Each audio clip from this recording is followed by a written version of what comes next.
Good afternoon, everyone. How are we doing? I have a game lined up.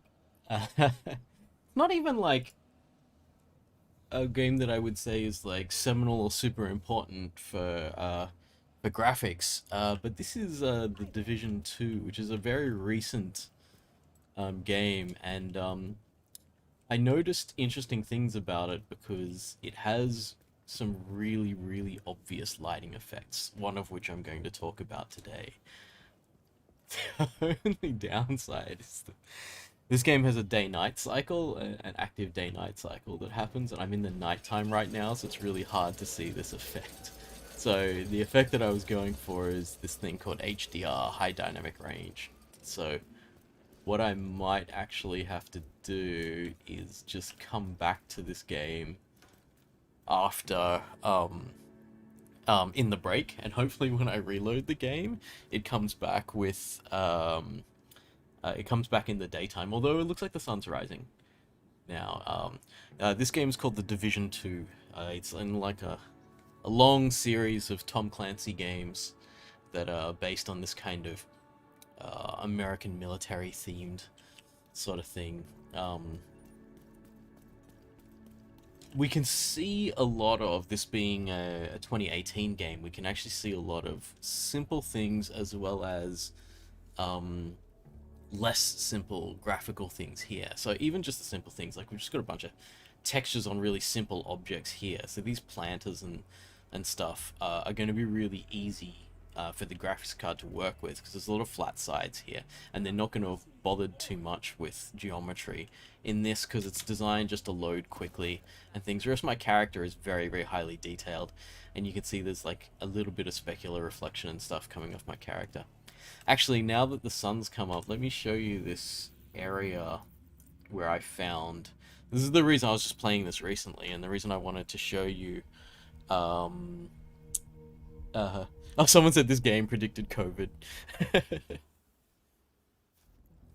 Okay, so one of the interesting things is like it's dark inside, but as we come inside, we see the lighting adjust, and that's actually our like in reality when we walk into a dark room from outdoors or something, our eyes are going to kind of adjust uh, to this and be able to deal with the low light situation.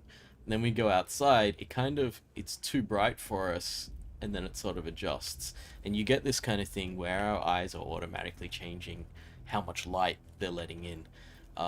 Whereas in a lot of computer games, it's much harder to tell exactly how that would happen. Anyway, I'm going to talk about that later. I didn't actually show any gameplay, but I mean, it's graphics. I'm here for lighting effects more than I am for gameplay, and we can see some interesting stuff like this light is reflecting off the wall.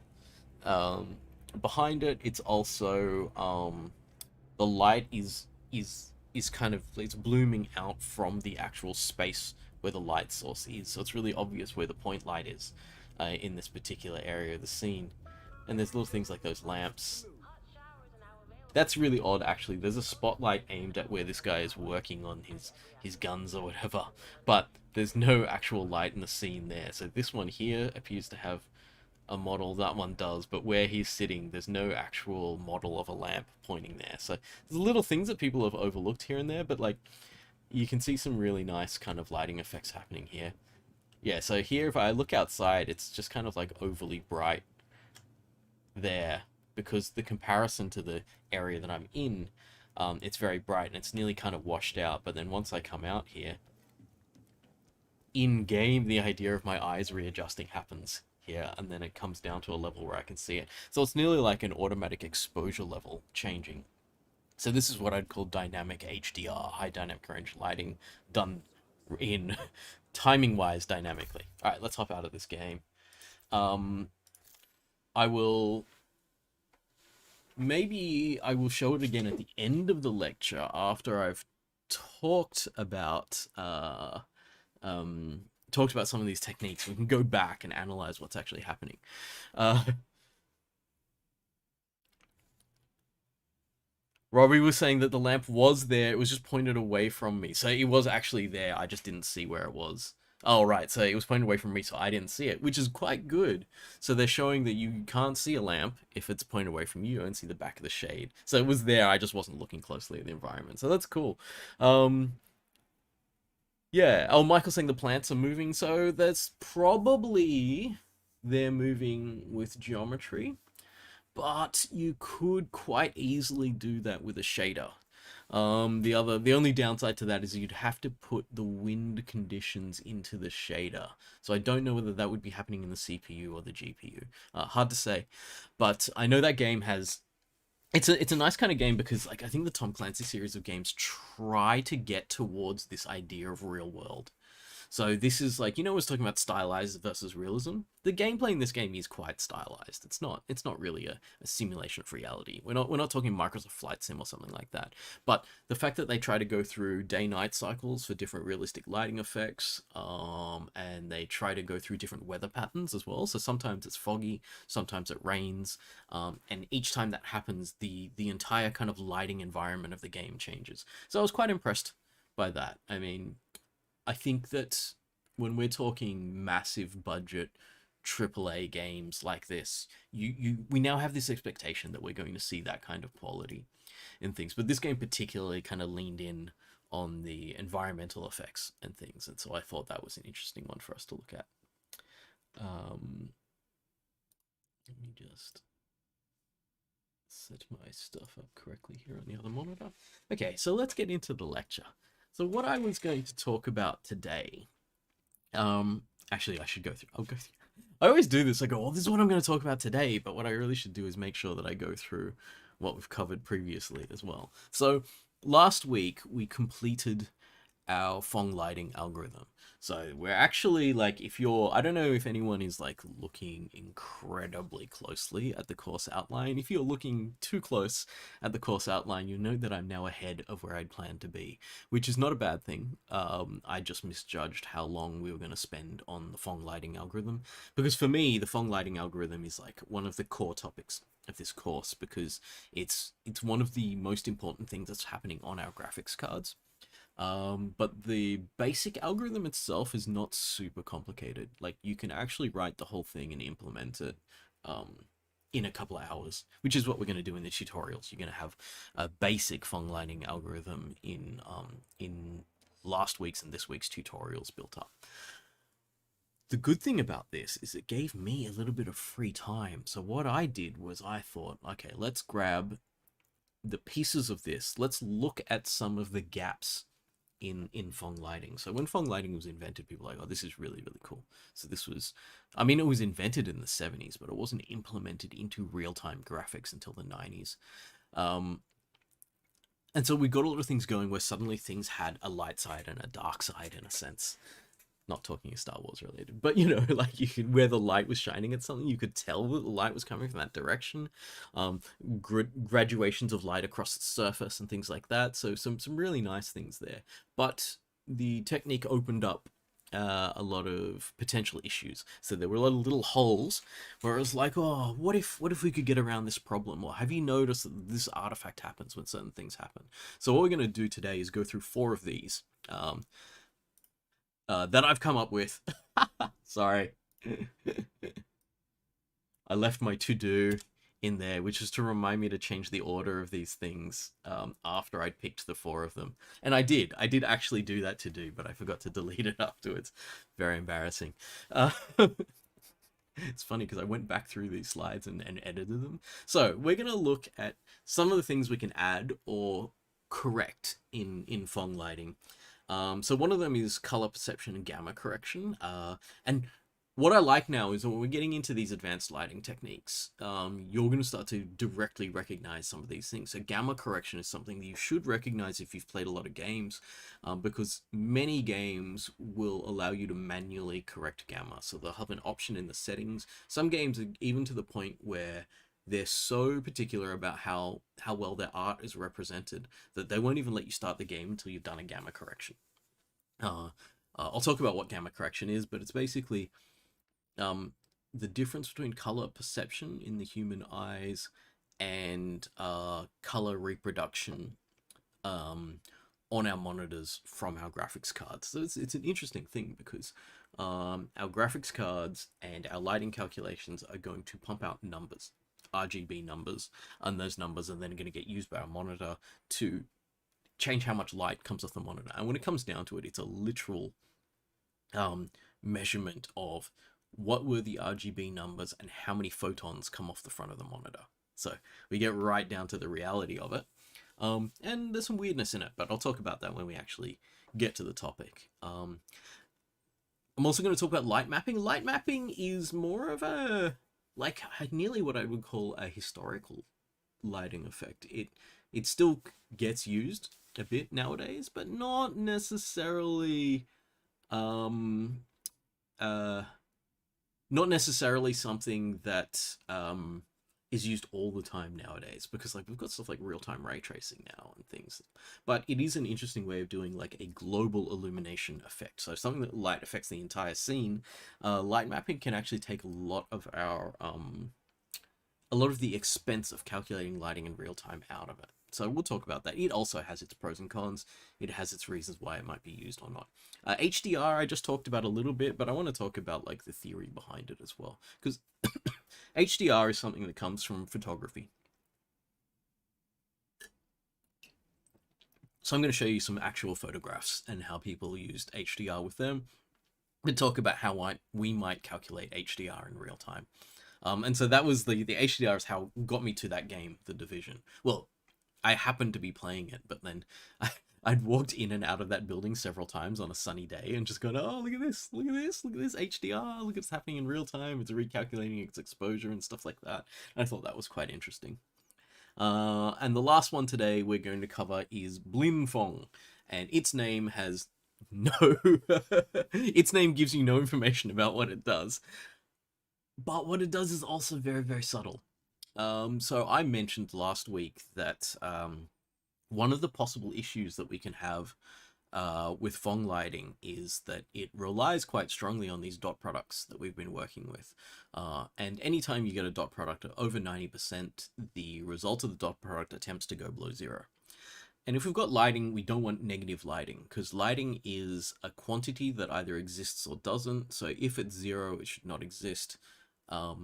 If it's positive, then it should add some light to the scene, but photons are not capable of removing light from the scene. The only thing that light can do is add light.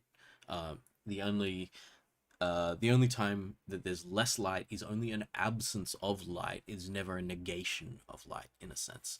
So Blinn-phong gets us looking at that issue of the kind of the above 90 degrees dot product taking our lighting to zero, and dealing with that situation and trying to reduce the cases in which a above 90 degrees dot product can happen in our lighting calculations. So that one's actually quite mathematical. It's and it's also something that you may never notice, but out of these, it's one of the ones that is nearly a default now. Like, I would say that the Blinn-phong lighting algorithm has completely replaced the Phong lighting algorithm, in that we won't ever really use standard Phong lighting. Blinn-phong will basically be used in its place, because it's not computationally more expensive, but it is more correct. I'll tell you the details when we get around to it. But I would say gamma correction is also something that is 100% used. Light mapping less so. HDR is an effect, so it's something that's used for a specific purpose. So these two are used less often.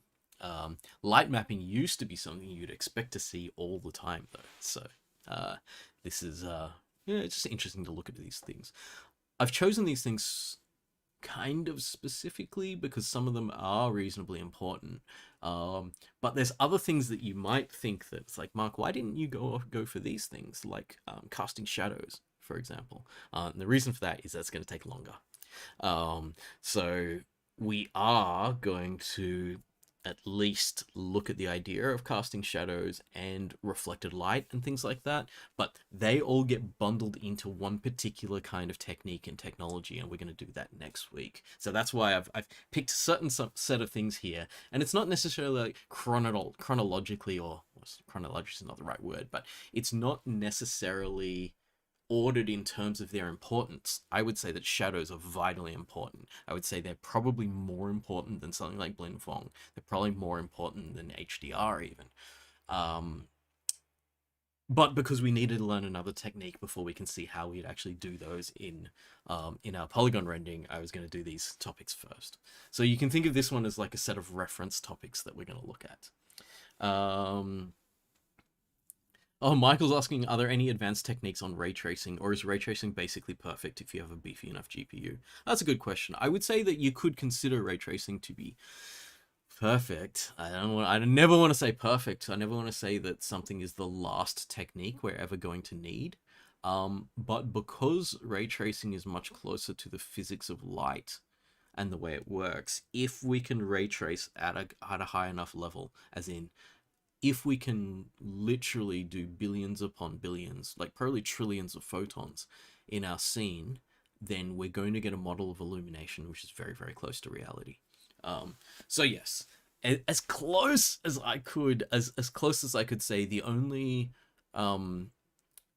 advancements in ray tracing are efficiency advancements. It's like, can we get the same look without spending as much time? Whereas in terms of trying to make ray tracing better than it is, there's very few technique enhancements or like algorithm enhancements that make it better. I think the one main one, the add-on to ray tracing to make it better, is what we call subsurface scatter. So the semi-transparency of objects like human flesh, what was I going to say, like marble surface, most plastics. I'm just getting my phone out so I can turn this light on and show you subsurface scattering. Can you see that? Yeah, there you go. My hand is completely blocking the light. If my hand was opaque, then you wouldn't see any light at all. But because my hand is semi-transparent and it's full of like a liquid called blood and stuff, we get this weird red light emanating from my hand. Simulating that is very difficult, and it's called subsurface scattering. It didn't really come into play until this century, I think. People started using it in a genuine way, and it involves needing to, in certain ways at least, model the internal structure of an object. It's not always. You can sort of get away with just assuming the entire internal structure is the same thing. So if we set this weird kind of model of flesh inside and we didn't think about bones, we'd still get decent subsurface scattering. So I think that's something you can add to ray tracing to make it work. So every time a ray hits a surface, the light doesn't disappear. Photons do not expire. So the ones that are absorbed into the surface are not. They're passed into the surface and they move through the surface. Depending on the amount of translucency in the surface, some of those photons are then absorbed or they're reflected out or through or refracted through and stuff like that. So yeah, there's heaps of Mike's saying the real world has a ray tracing powered by a very expensive GPU. I'm always very impressed whenever I go outside at how good the graphics is. It's just so realistic, and I can't see any kind of artifacts or anything, so I'm always very impressed by that. Sinio said Yoda ears, definitely. And Jason's saying AI traced scenes. So I think the AI traced scenes is really about trying to use AI to figure out which paths of the light are more important than others. So again, I think that's an efficiency one. Anyway, let's go on. I love how excited everyone gets about ray tracing. But I'm actually talking about ray tracing again today. It's just such a buzzword right now. It'd be really funny taking this course in, say, 5 years' time. And I'll say, oh, historically, there's this thing called ray tracing. And people were interested in it. But, you know, it's now a done thing. I don't know if it will be by then. But, you know, could be fun. All right, so looking at advanced lighting and some interesting ideas. So let's look at Phong Lighting. And I've picked out a few issues with Phong Lighting, and some of these we're going to look at today, some of them we're not. Some things I'm going to show you issues that aren't even Phong Lighting issues, but we're going to solve them anyway, because they're part of graphics and part of our lighting. So one thing is multiple lights are inefficient. So the downside of the Phong Lighting algorithm is it is a sum of a set of multiplications for each light. So each fragment must calculate these calculations for each light. And this happens even sometimes regardless of whether the light is even affecting that fragment. Doesn't matter, you've got to go through the calculations. If it's in the shader, it gets calculated even if it's a 0 at the end of it. What we can do if we're trying to get our lighting to take up less of our graphics processing time, so less of our let's say 1/100th of a frame. I'm hedging now between like a 1/60th of a frame, which is what people tend to run if they're running like really massive like 4K monitors and things like that, or 1/100th to 144th of a second is the tiny amount of time people are using if they're running smaller monitors faster. So if you're running a 1080p monitor and a high-end gaming rig, you're probably going to expect to be going at 144 minimum. You can get a very more expensive monitors going at, I think, 160 to 240 hertz nowadays. For me, I don't mind so much. Like once it gets past 100 frames, it's harder to tell the difference, but I don't like it once it drops down too far below that.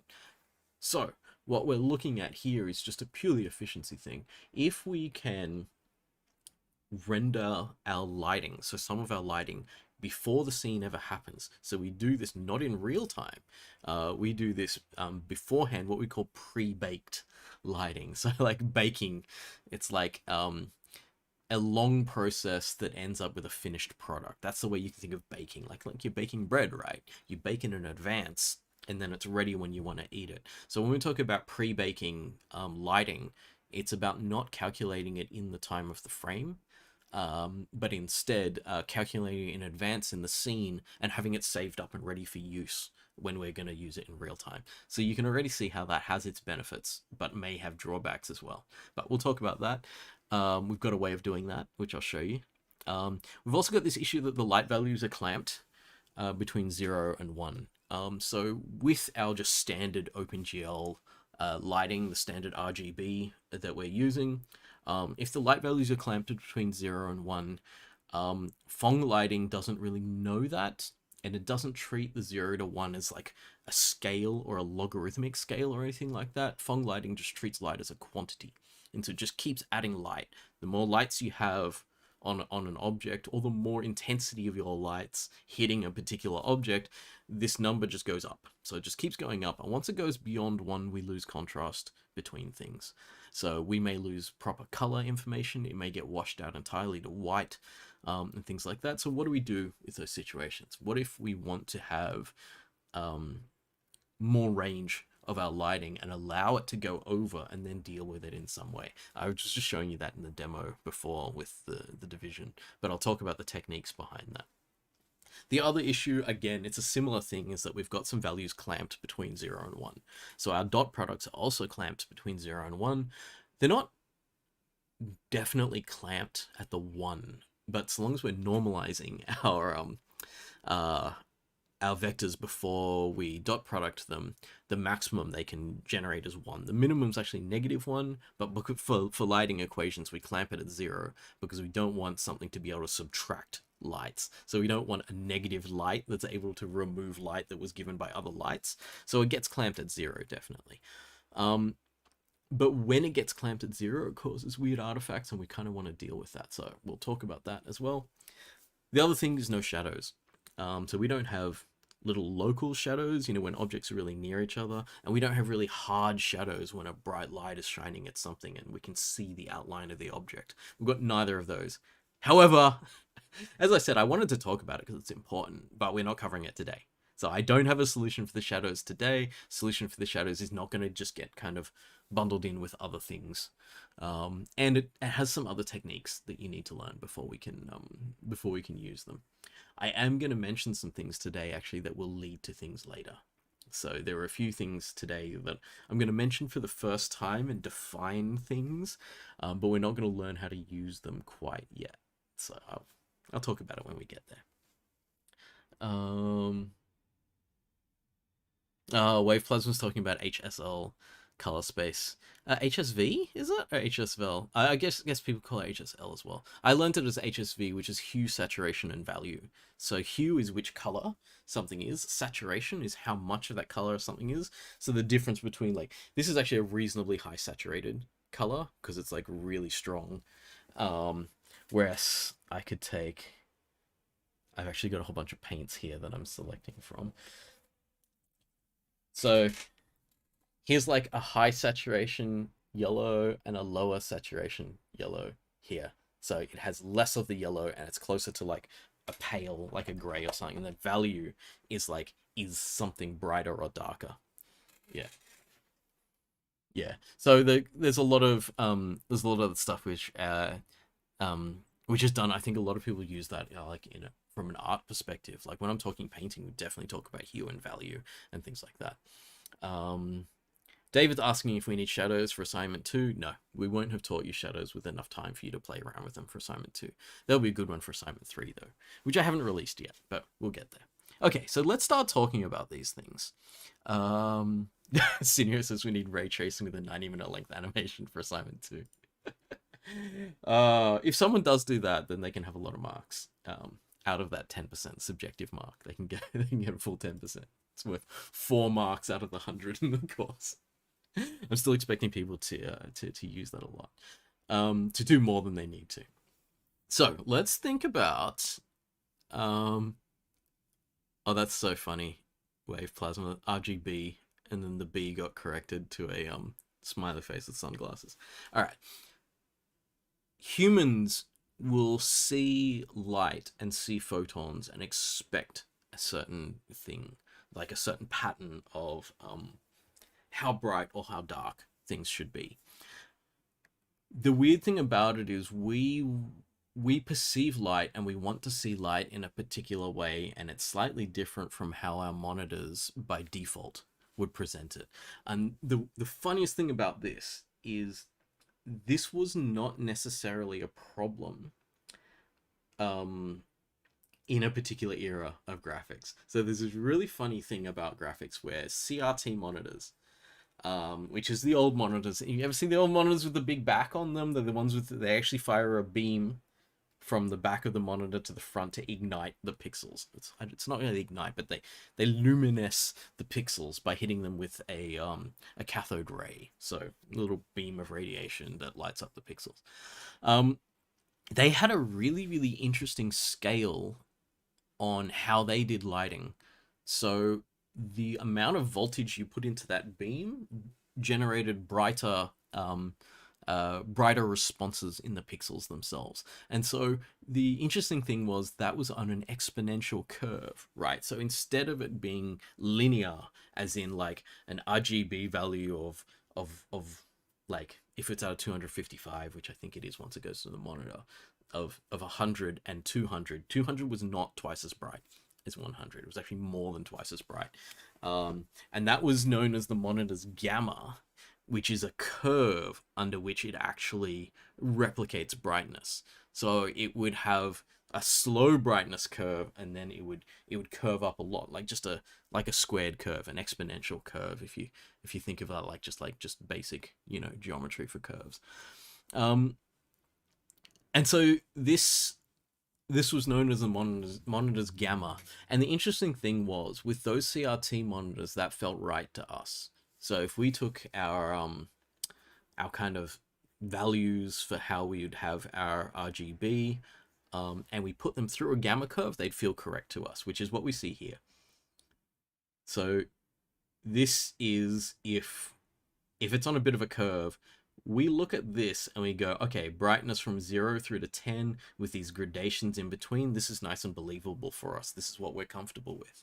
But if we did the reality of exact amounts of RGB values are exactly equated to the number of photons that come off the monitor into our eyes, then this is what it would actually look like. And you can just look at this one and go, whoa, how can we get so bright so quickly? It gets really dark and then suddenly really bright. Whereas this is like this nice smooth curve, which we're much happier with. This is just a super high contrast, feels like a high brightness curve, which is what would happen if we didn't have gamma correction. So the issue that we've got here is that we have an expectation of a curved graph of gamma. So dark stays dark longer. And when it gets bright, it shifts quickly into brightness. That's just the way that our eyes want to see it, and it's the way that, I guess, the way our eyes collect photons. So what we're trying to do is trying to get this to the point where it reads better for humans. We believe it better because of the lighting curve. The downside to this is that everything that I've been teaching you about the color and the lighting, Phong shading, all of our calculations are on a basic 0 to 1 scale, and they're linear, right? They're just purely linear. We are not doing anything with exponents other than the specular exponent, but the specular exponent, the Phong exponent, is about the size of the bright spot. It is not the scale of lighting on it. So if we add an amount of light to something, that exact amount of light happens. So when we calculate our lighting, if we do RGB of 0.2 versus 0.1, we're expecting with our lighting calculations that we get twice as much light with the 0.2 than we got with the 0.1. But that's not what happens, and not what humans expect. Humans don't actually expect exactly twice as amount of light. Here, we're expecting more than twice the amount of light. It actually depends, because it's an exponential curve, so we're expecting less and then more. So it's interesting, and it's a funny thing because our monitors used to do that. Now they're capable of doing it linearly, like our LCD panels and everything like that are capable of doing it in a linear fashion. But what we've actually done is put the gamma curve back into the monitors. And so we've got this really, really weird situation where, in order to go back to the linear scale, because our lighting has been calculated on a linear scale, we need to actually do an inverted exponential scale to correct it. So our monitor is going to do this. It's going to say, you give me an RGB value of 0.2. I'm not going to give you 0.2 output. I'm going to give you like a 0.005 output or something like that. But if we want our calculations to work correctly, so if we want our intended calculations of a linear scale of lighting from our Phong calculations to actually work, we have to give different numbers than we're expecting to give. So we've got to give these much higher numbers so that these two curves, when they negate each other in a sense, end up with a linear scale in between the two. So we should get this distance here being roughly equal to this distance here, so that we give a higher number here in order to get the same amount here. So this thing forms a square here. Strangely enough, it's a squared curve. Well, it's not exactly, because the funny thing is there's this magic number in gamma, which is 2.2. And that was based on the most common average gamma curve for a CRT monitor. So I think there wasn't a huge amount of variation in the technology that was used in CRT monitors, and so they all generally had this similar gamma curve to a 2.2. I mean, you can see that they didn't all have the same, and currently we definitely don't have all the same gamma curves, which is why there's like kind of manual gamma correction happening. What are we talking about there? Oh, Wave Plasma's talking about the HSL system and stuff. Yeah, totally. It's good though. With different color systems, we can convert back and forth. Zayas is saying, yeah, the excitement of phosphor dots, which is how there's a phosphorescent screen on the front of the monitor. Which is why they're called screens, actually. When you think about like a fly screen and stuff like that, it's actually like that. It's a mesh. Anyway, so we have this weird mathematical situation where if we want our lighting to look linear, like this, so we want our lighting calculations to have their intended effect, we are going to need to give RGB values that are not the linear values, because we have to assume that the monitor is going to give us this kind of output, so we need to change our numbers so that the final output ends up being this line in the middle. So that's the theory of what gamma correction is. There is an easy way to do this. There's actually a really simple way to do this, which most of the time works. I'm never going to say 100% works, because this is dependent on your monitor having an exact gamma of 2.2. So you may have actually seen this. This is an OpenGL option called sRGB. sRGB is a color space in the same way that RGB is a color space. And what you can actually do is you can say, I want an sRGB buffer. And the sRGB buffer is really interesting in that when you put numbers into it, they don't go in as the number that you said. So you put a number into it, it does the gamma calculation maths, which I think is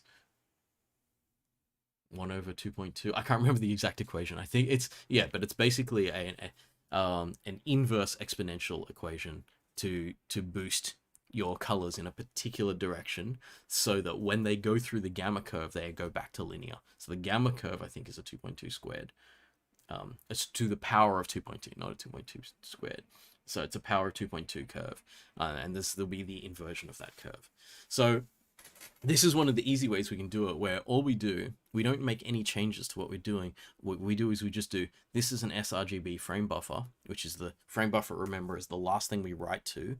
And then the graphics card's going to read the information from the frame buffer and send that to the monitor. So just before we send things to the monitor, we take what was our linear values and we convert them into these values here. And we say, use these values instead. They will balance against what the monitor is trying to do and give us our nice clean lighting that we were expecting.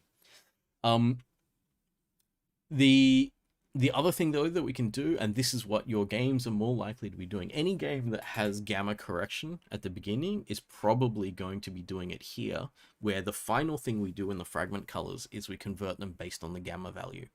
And the gamma value is actually going to be decided by you looking at the screen and saying, this is something that I think is pure black, this is something that I think is barely visible, and this is something that is clearly visible. And that shows that will let the program kind of pick out where on the curve you are, and that way it can adjust based on whatever monitor you're using. So that way the gamma value, instead of it being assumed at 2.2, will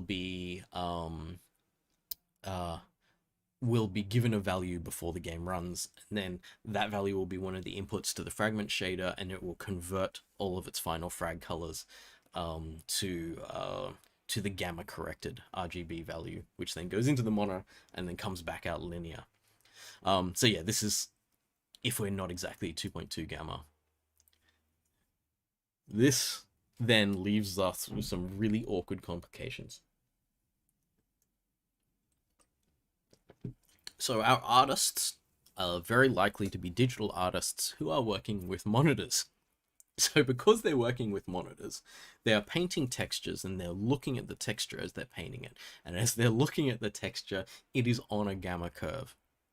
So they're looking at the texture on the gamma curve and then they're painting it and they're saying, this looks right to me on my screen. So this looks right to me because I'm painting it with an sRGB curve in a sense. And so it could be, you could think of it, not an sRGB curve, just a gamma curve. So whatever RGB values they've chosen for their colors, they're painting it and they go, oh, I don't like that yellow. They pick a different yellow and they paint it. So they're painting it and they're painting it on that kind of exponential curve. And so they'll get it to look good. What they decide for their artistic vision, they will get it to look good like that. And then we go, okay, well, maybe that's okay then, because they did it on that monitor. We're going to display it on a monitor that's very similar. So maybe we don't need to correct this. So Hao Chong said, my sole takeaway from this course is understanding the graphic settings in video games. I thought people would be interested in this one because I didn't fully understand gamma either. I knew that it was monitor correction, but then I went through and did the maths and I was like, oh, I get how this works now, right?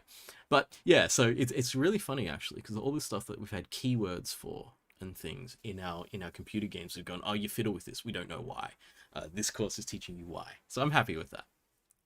So we would hope that if we created textures on the gamma curve and then we display them on the gamma curve, that's fine, right? Should be fine. The only downside, it is not fine because the other stuff that we're doing that's automatic, that's not human based on our eyes looking at the screen, is stuff like our lighting calculations. So we've got these things, the textures being created in the output display on this exponential curve, yet the lighting calculations are on a linear curve. So it doesn't help us. What we need to do, which is really awkward, is we need to take the textures that were made on the gamma curve, send them back to linear. So we actually basically need our artists to use an sRGB palette when they're painting rather than a standard RGB palette. And then we put it into our systems. We need to turn that into a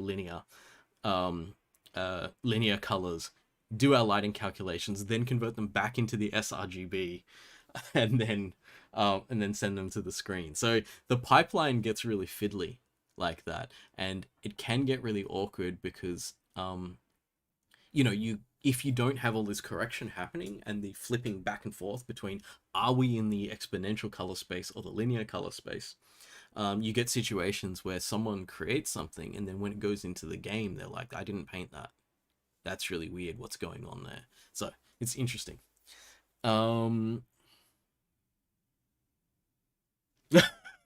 Simon's saying, when I can explain mouse sensitivity settings when they need to be super low, I'll be happy. I don't know. DPI is something that I haven't done any research on, DPI and stuff like that. So here's an example. This is actually from Learn OpenGL, which is actually from another company. The photos from Wolfire Games. I think I actually have a copy of this game. It's the one about the rabbits, and it has like a really, really intense fighting in it. The key that you can look at here is look at this ground texture versus this ground texture here. So without gamma correction, what we had here is an excessive darkening of the blacks and a very, very rapid increase to brightness instead of a smooth move up to brightness. So every single one of these little, like, I don't know, textures in the grass or like fallen branches or something happens to have like this intense shadow on it, and I don't think that this texture was ever intended to have that level of intense shadowing on it. So when you get the gamma correction, instead of having an intense shadow going from black to bright immediately, it comes up on that scale in a way that's visually more acceptable to us. And gamma is really interesting, right? Because it's actually a human acceptance thing. This is one of those things where it's entirely judged on whether humans accept the way it looks, rather than it being some kind of mathematical correctness or something. What we're doing is we're just trying to counteract the difference in like the linear to exponential color space, where we want an exponential color space. It makes sense to us from our the way we perceive things, but the linear color space can cause problems. So yeah, it's an interesting and a weird kind of thing. Donnie Darko vibes. Oh, I just remembered, it's called Undergrowth. It's from a very long time ago. I think this image is from like 2000 or something like that. But I think that's like, it's cool, you know. This is like an interesting thing where the graphics are simple enough in this game that we can really analyze the difference. If you noticed, the thumbnail for today's lecture was actually Half-Life 2 Lost Coast. That was a free expansion that was added to Half-Life 2, which is the first time they used gamma correction. Was it gamma correction or HDR? I don't know, I'm getting confused because I did too many topics at once. It may be HDR, not gamma correction. I forget. Yeah, I think so. Anyway, no, that's right. The photos are in the HDR section, so that's slightly different. Sorry, getting confused because I'm teaching 4 topics at once. Yeah, Simon's saying it's amazing how it looks like a normal map. We are going to talk about normal maps. I think it might actually be a normal map, but the lighting's gone really excessive, whereas here it's like more correct. Anyway, so that's gamma correction. Jason's asking anything on gamma encoding, decoding. I haven't actually got specifics on that. Sorry, because I'm gonna go through and just sort of touch on each of these topics today, not definitely on implementation things. However, if you want to look at Learn OpenGL, they have the actual formulas and things that are generally used for gamma correction. Simon's saying homework is to play Half-Life 2, see if it's HDR or gamma correction. I'm going to assume that Half-Life 2 has both. Half-Life 2 actually has some really good places for checking out HDR and bloom, so I'm pretty sure it must be HDR in Half-Life 2. Okay, let's look at light mapping. So light mapping was one of the other things that I was going to talk about.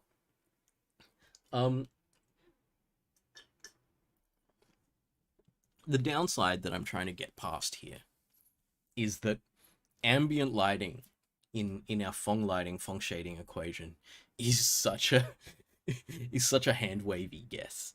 It's just like, how about we just light the entire scene at 0.005 or something.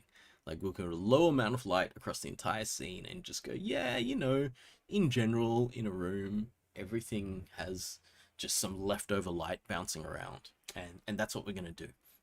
Maybe in a particular space that has, I don't know, like all red carpet or like red curtains or something, then that color will be a little bit redder because we think that most of the reflections will be red.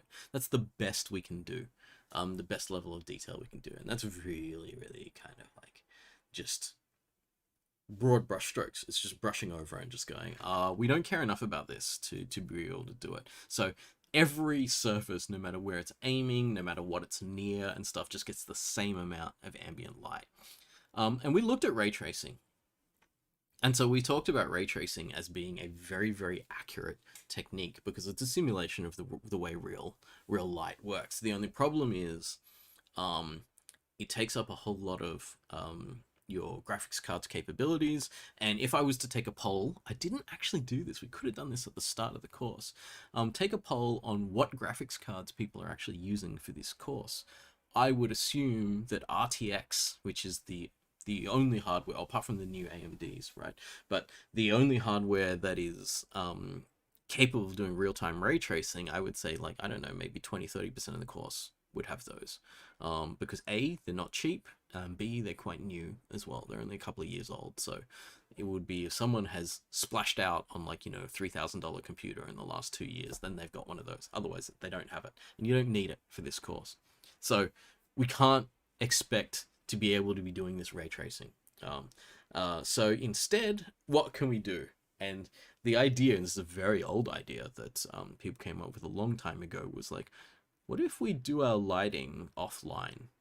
If we do our lighting offline, what we can do is we can take a scene, we can take a room like this room that I'm in here, or a scene that we've built, and we go, why don't we ray trace this thing? But what we'll do, because ray tracing is slow, we'll let this thing calculate its ray tracing for like 3 days, you know.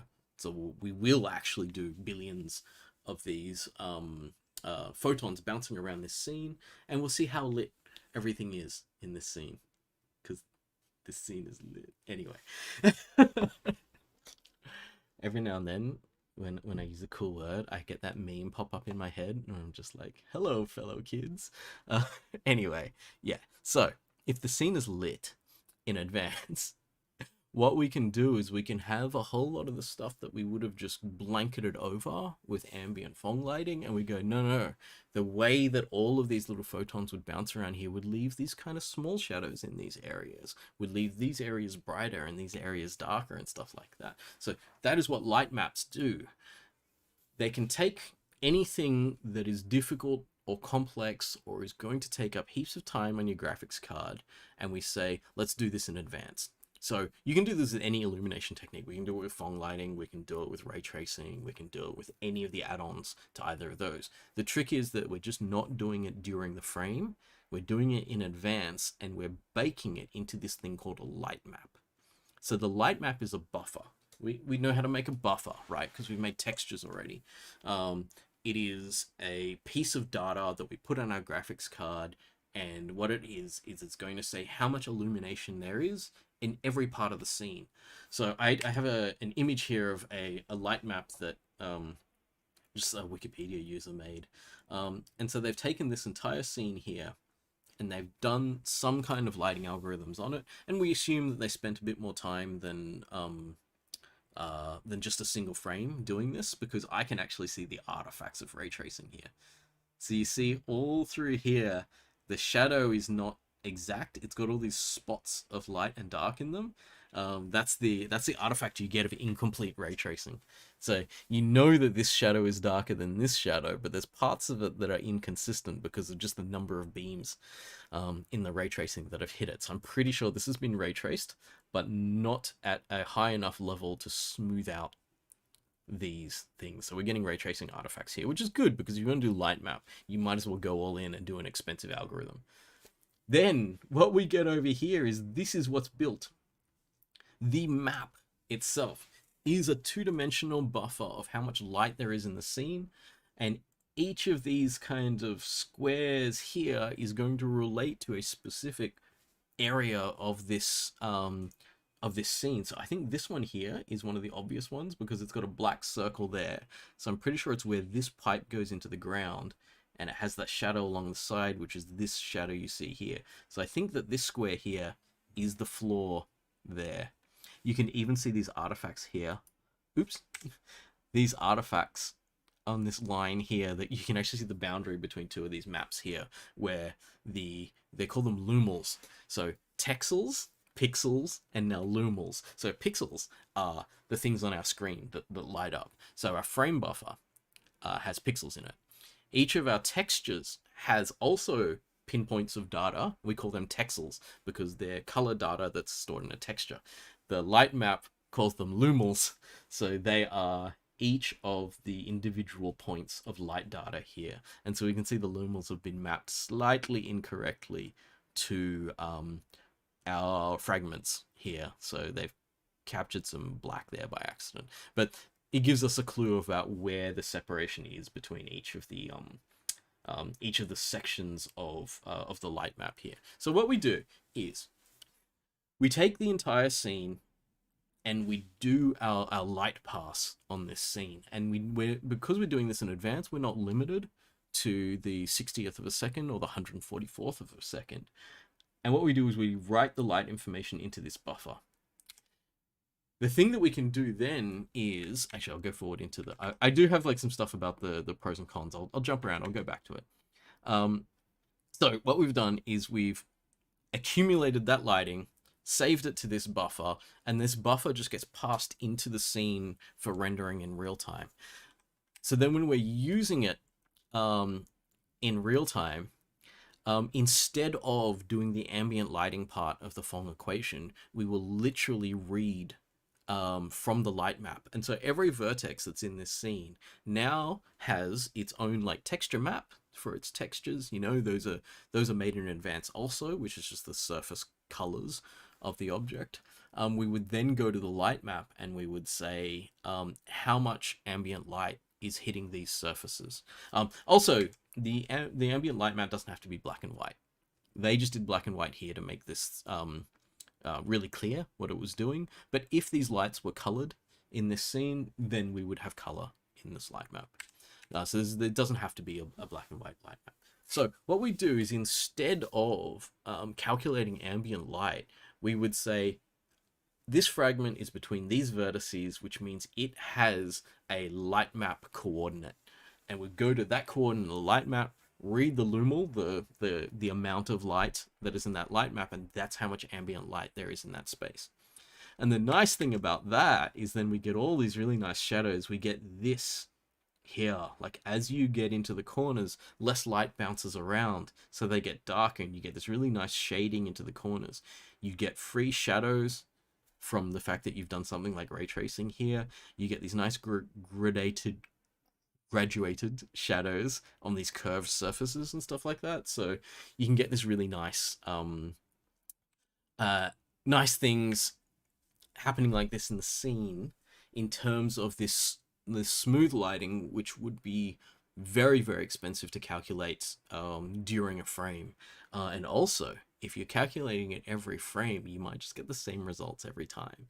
Like this smooth gradation of shadows in the corners will just never change, right? So this means that like all of the stuff that might be repeated every single frame, we just cook it once, and then we're just going to reuse it. The downside to this, as you can probably see already, shadow acne. Who said shadow acne? Jason.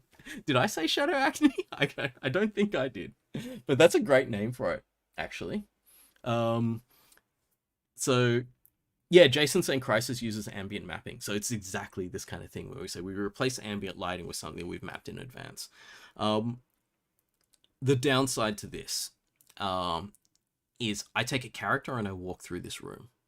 So if I walk through this room and I walk next to this pillar and I can see the shadow of the pillar getting cast there, and if I don't have a shadow cast there from me that looks similar to that shadow, then there's an issue, right?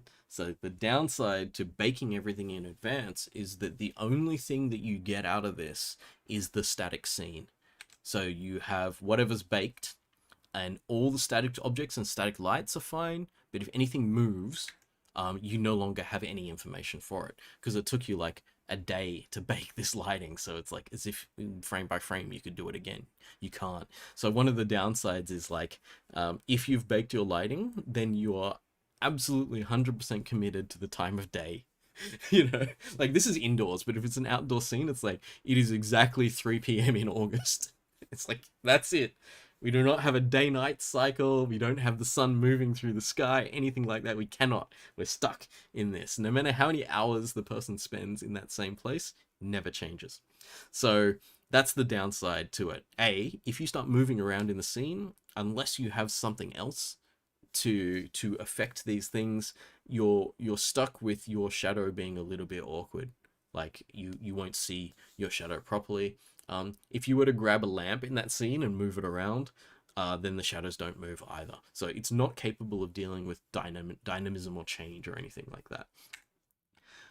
One interesting thing though that was used as like so this is as old as Quake light mapping, and because especially back in that era, they were unable to kind of calculate.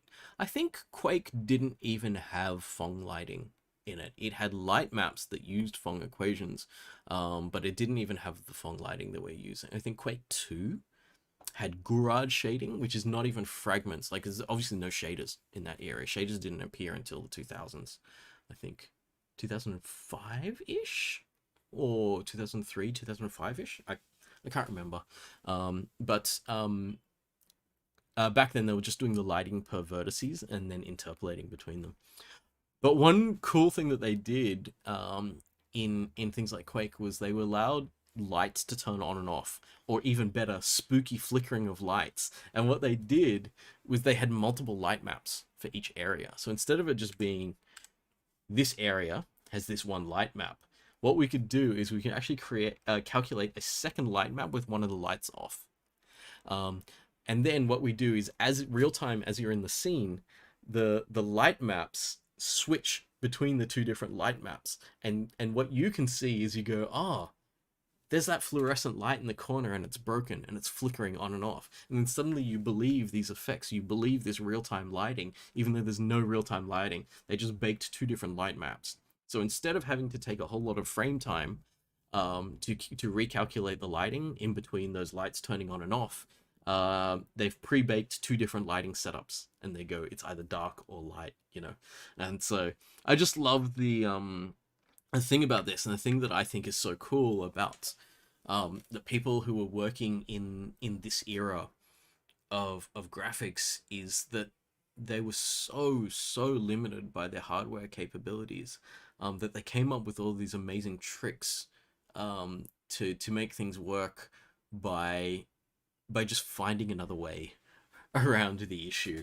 And even the light maps, like, you know, we can see this as like obviously a pretty high density light map. The light maps for Quake 2 are incredibly low resolution.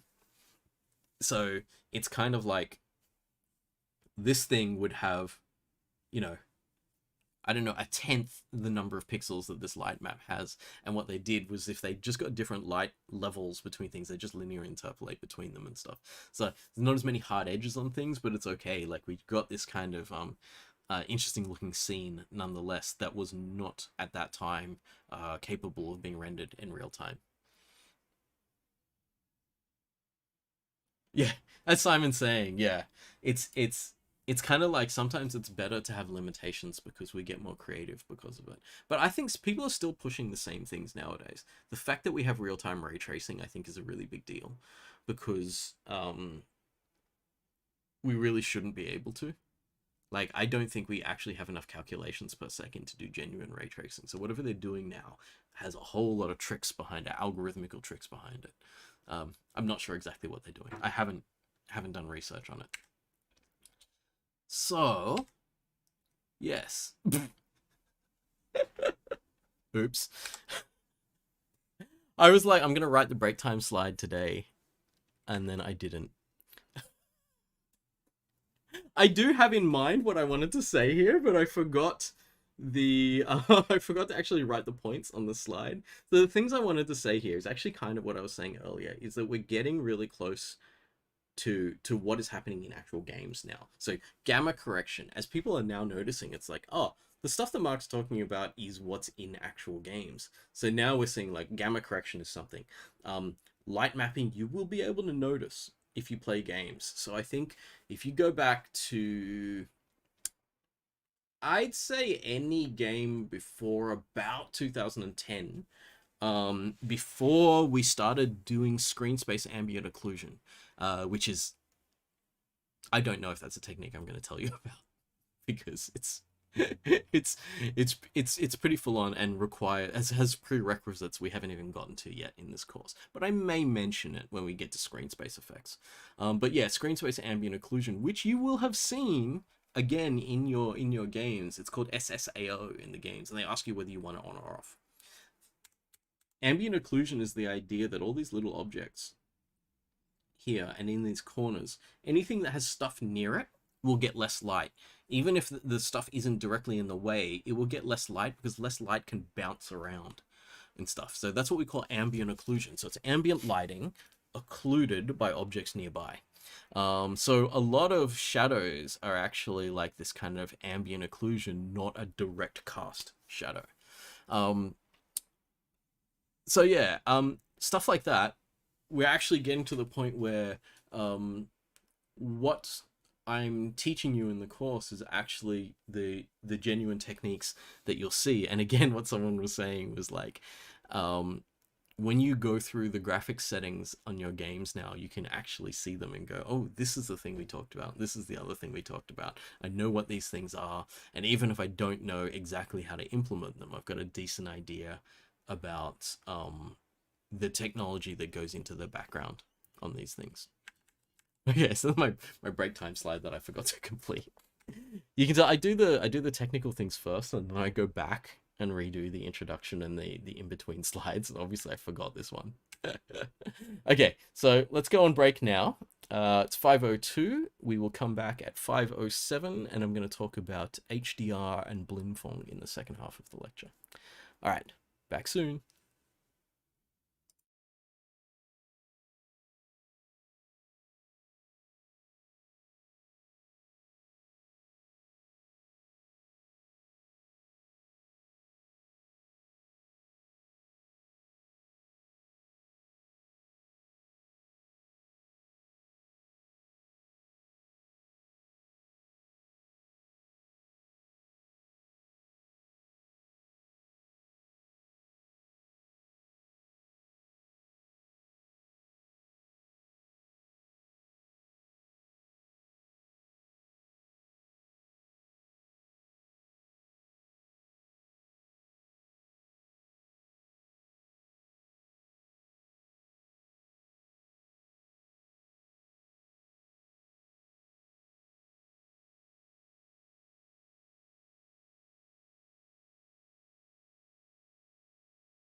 Hello, we are back.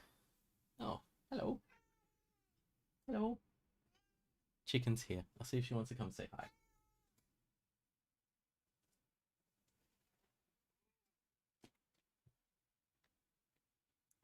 Rare occurrence these days of her turning up for a lecture. Anyway, let us continue. So, interesting lecture today because it's sort of like a, I don't know what you'd call it. It's a smorgasbord lecture. It's just like four completely unrelated topics. But I think it's interesting to look at these things and at least cover them.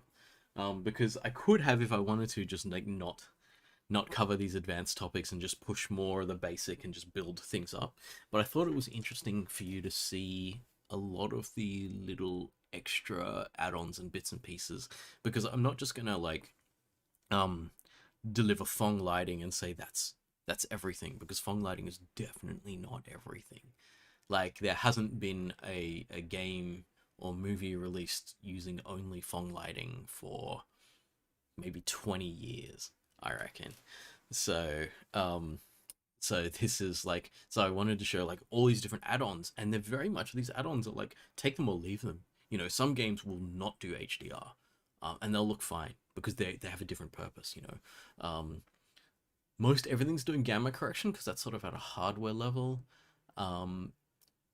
But some things definitely won't be doing any light mapping. They'll be like, no, we're going to do this ourselves. We've got a different way of doing this. So it's interesting. All these little techniques, they're kind of like, when a developer's putting a game together, they just go, oh, let's use this one, let's use this one and stuff. Or like, yeah, like Crytek, they're like, oh, we're just going to develop a new one for that.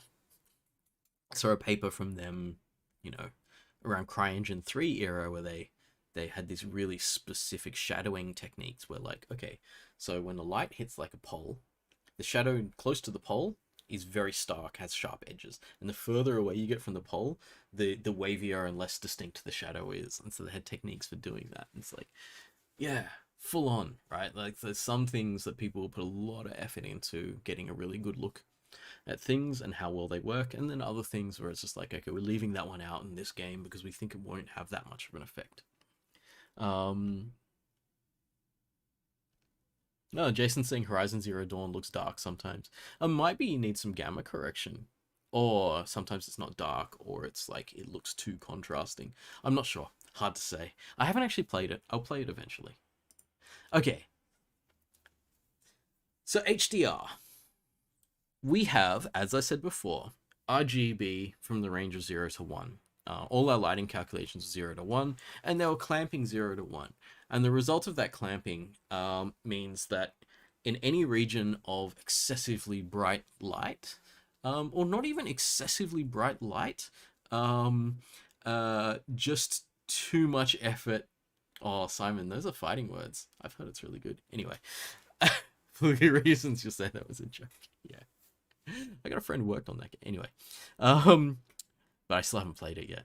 So the weird thing that we get when a value greater than 1, like, we can be really careful in our lighting to not have values greater than 1, but I mean, it's really hard to be that careful because there's nothing in the algorithm that helps us to ensure something stays within 0 to 1. You know, we just have a really bright light, and then there's going to be places where things go above 1 by accident.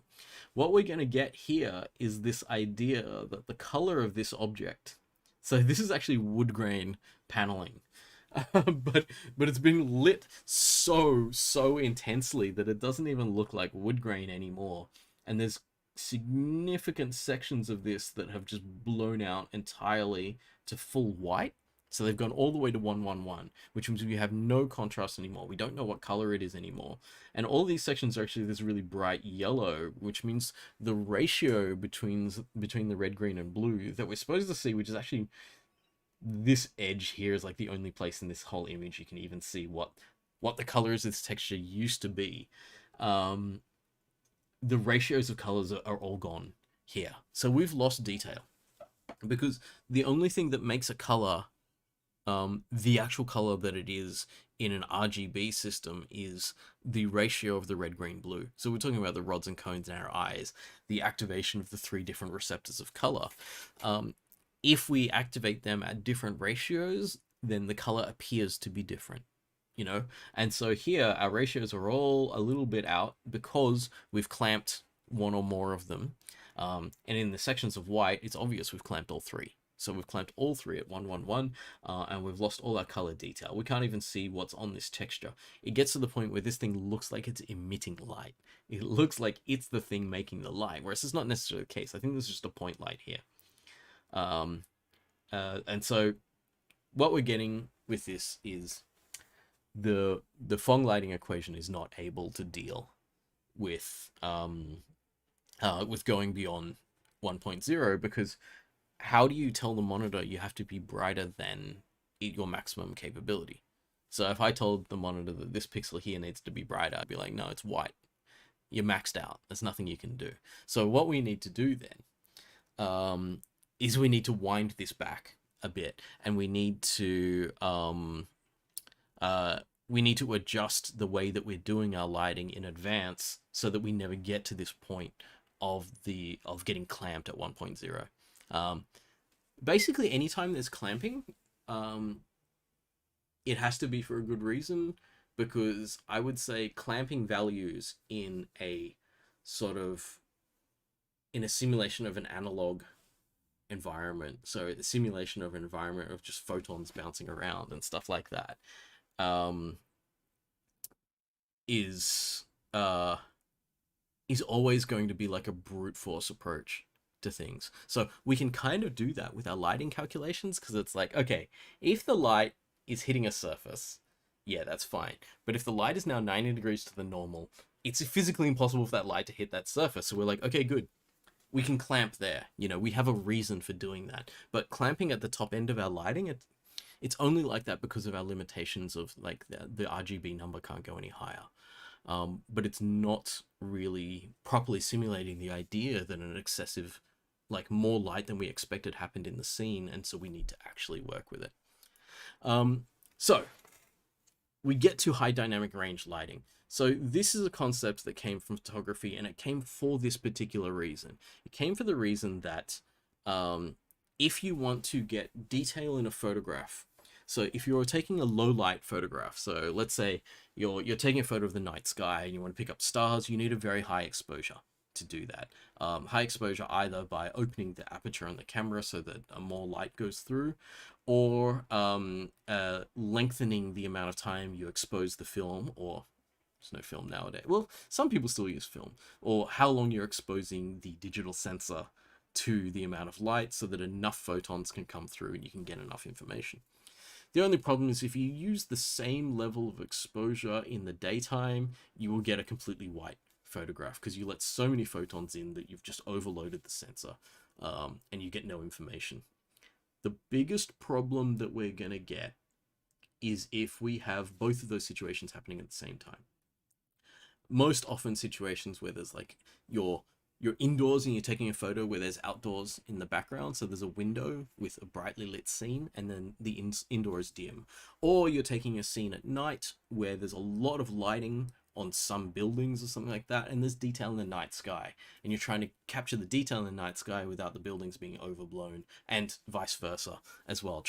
So you need different exposure levels when looking at different objects in order to still see the detail in all of them. And cameras are, remarkable mechanical devices, remarkable at what their capabilities are, but they're still not as good as human eyes. We're still much better at this, where we can look at a dark thing, look at a light thing, and our eyes will adjust very quickly between the two and just go, I can see detail in both. Don't look at the sun, by the way. Don't ever look at the sun. It's very bad for you. It damages those, those rods and cones, those delicate receptors to light. Yes, they will be damaged if you look straight at the sun. So don't go looking at the bright to the dark like that in terms of like looking at the sun, then looking at like a dark room. But even just a dark room to looking outdoors, you will get that effect and you'll see it. And you'll be able to, your eyes will be able to adjust. The problem is that if we do not give enough information in both of those ways on something like a monitor or something like a photograph, our eyes will not get the chance to see them. So we need to have a lot of information given. So gazing at sunsets and sunrises is nice. Michael, someone must have looked at the sun to figure out looking at the sun is bad.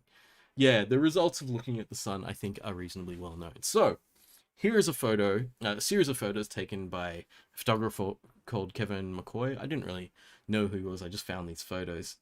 And this is one of the situations I was talking about, a brightly lit building at night. And so these are different levels of exposure in the camera. And you note that if we take the lowest level of exposure in the camera, then we can clearly see this lit area of that sort of atrium of this building, and we can get the details there. Even just a tiny bit more exposure, we've already lost detail in that area. It's already too bright. If we get this fully open exposure here, we can't even tell that the front of the building is the front of a building. It's just pure white like that. But in this one, we can actually see the clouds in the sky. We can see the details in all of the windows of these other buildings. We can see the shape of them that we could not see in this other image. And so photography has gone through a whole lot of this technology, you know, well before we started trying to do any of this stuff with computer graphics. So we can be really thankful for the entire kind of photography industry for wanting to get this beautifully balanced image from something like night photography. Because if they hadn't done that, we wouldn't have picked up these ideas and been like, oh, we could actually use this, you know. So what they're doing is sampling light at different levels and saying we can piece this whole thing together. I don't really know how all the algorithms work for this, but I know that there's a lot of work going into deciding which photo to take information from based on what kind of contrast levels we can see in each of those photos. And if we do that, we can piece this together so that all of the information in the photo that was captured at different light levels can be pieced together into one photo. It doesn't necessarily give us realistic lighting. One could say that each one of these images is a realistic lighting effect, and this is an unrealistic lighting effect. But the difference is that if we were there in this scene, we would look at each of these parts of this scene and have our eye adjust automatically to each parts of this scene. So what this combined HDR image is, they call this tone mapping, I'll talk about that in a second, is the idea that if we look anywhere in this image, we will get the sort of readjusted image as if we were looking at it in real life. Because if you're out in the night and you look at something in real life, you can actually see all these different details. So it's weird because this is not a natural lighting environment here. These buildings are artificially bright compared to this, which is artificially dark.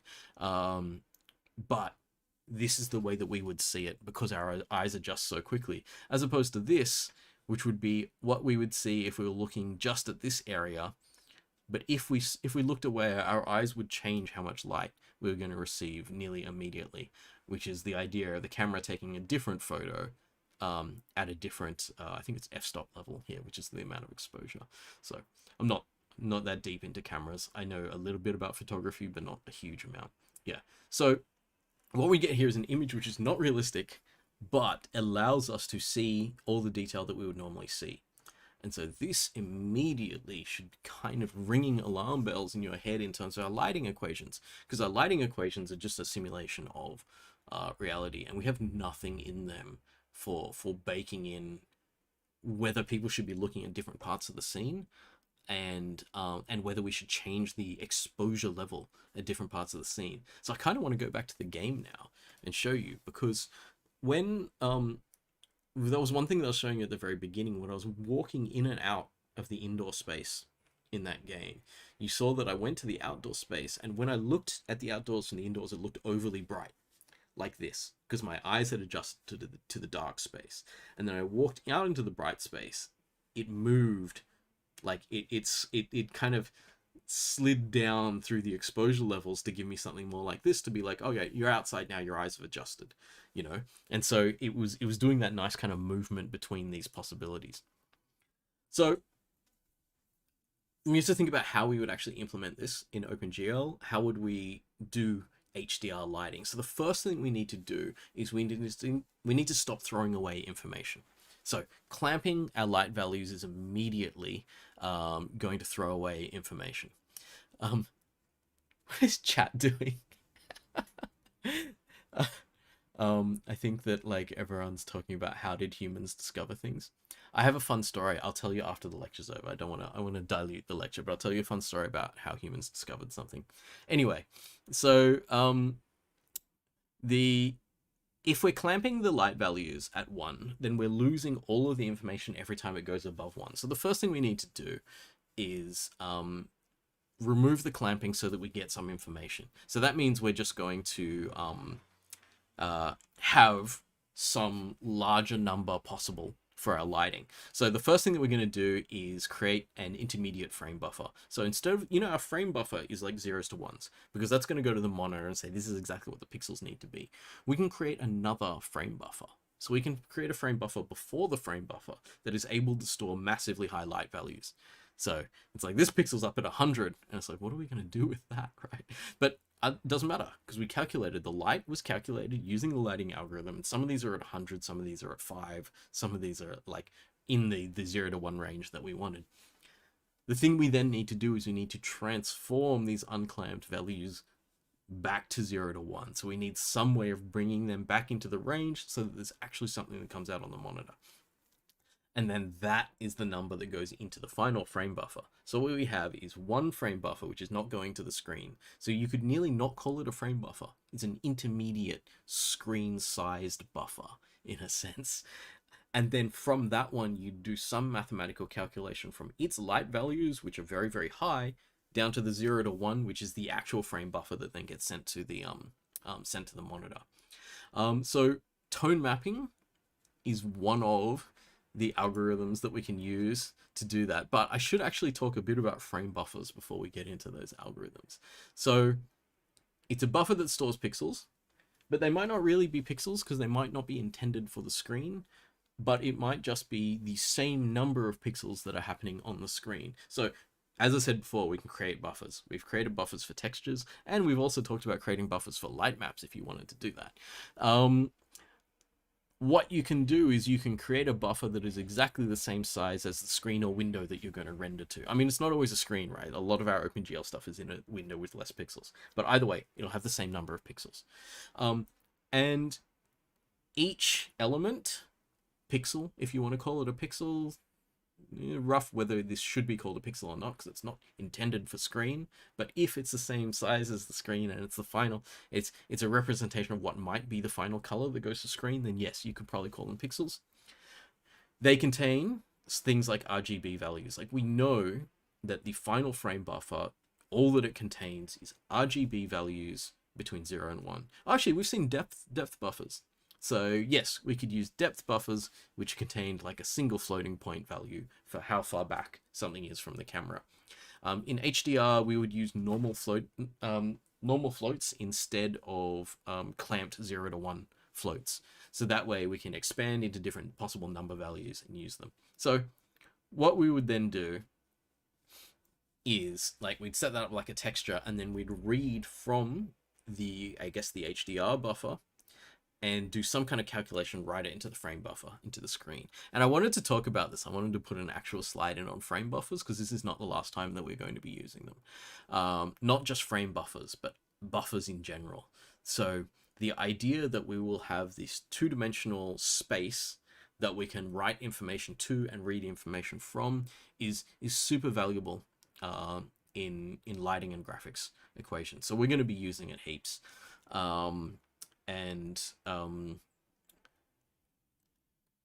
As soon as next week, we're going to be using frame buffers, and we're going to be doing some really interesting stuff by actually rendering to multiple different frame buffers in different ways.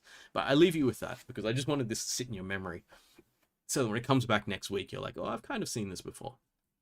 But either way, what we've got the idea is we're going to render our higher than 0 to 1 range, our high dynamic range, into a high dynamic range buffer, and then we're going to convert the high dynamic range buffer into the low dynamic range buffer, which is the 0 to 1.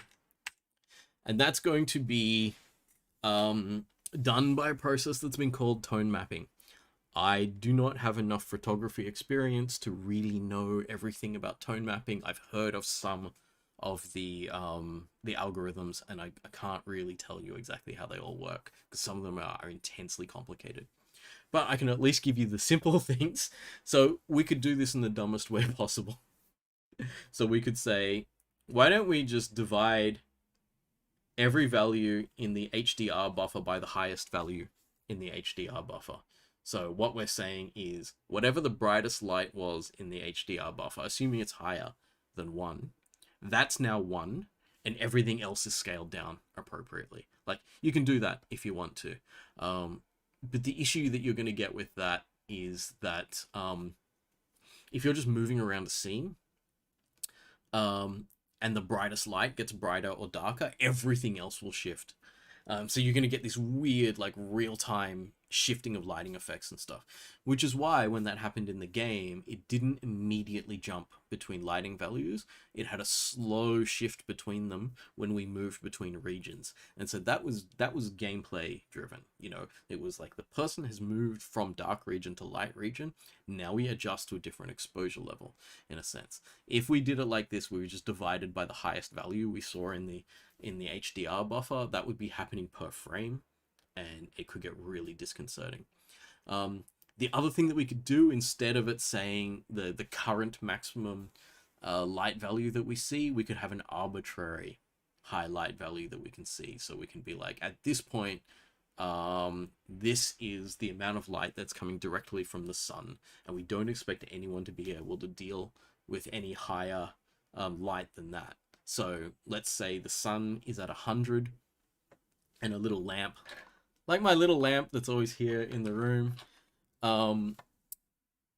my little lamp here is like a 0.5 or something compared to the sun at 100, and that's about right. I can stare directly into this lamp. I know it's not that much, and in the overall scheme of things, the number of photons coming out of this lamp is minuscule compared to the sun. So maybe that makes sense.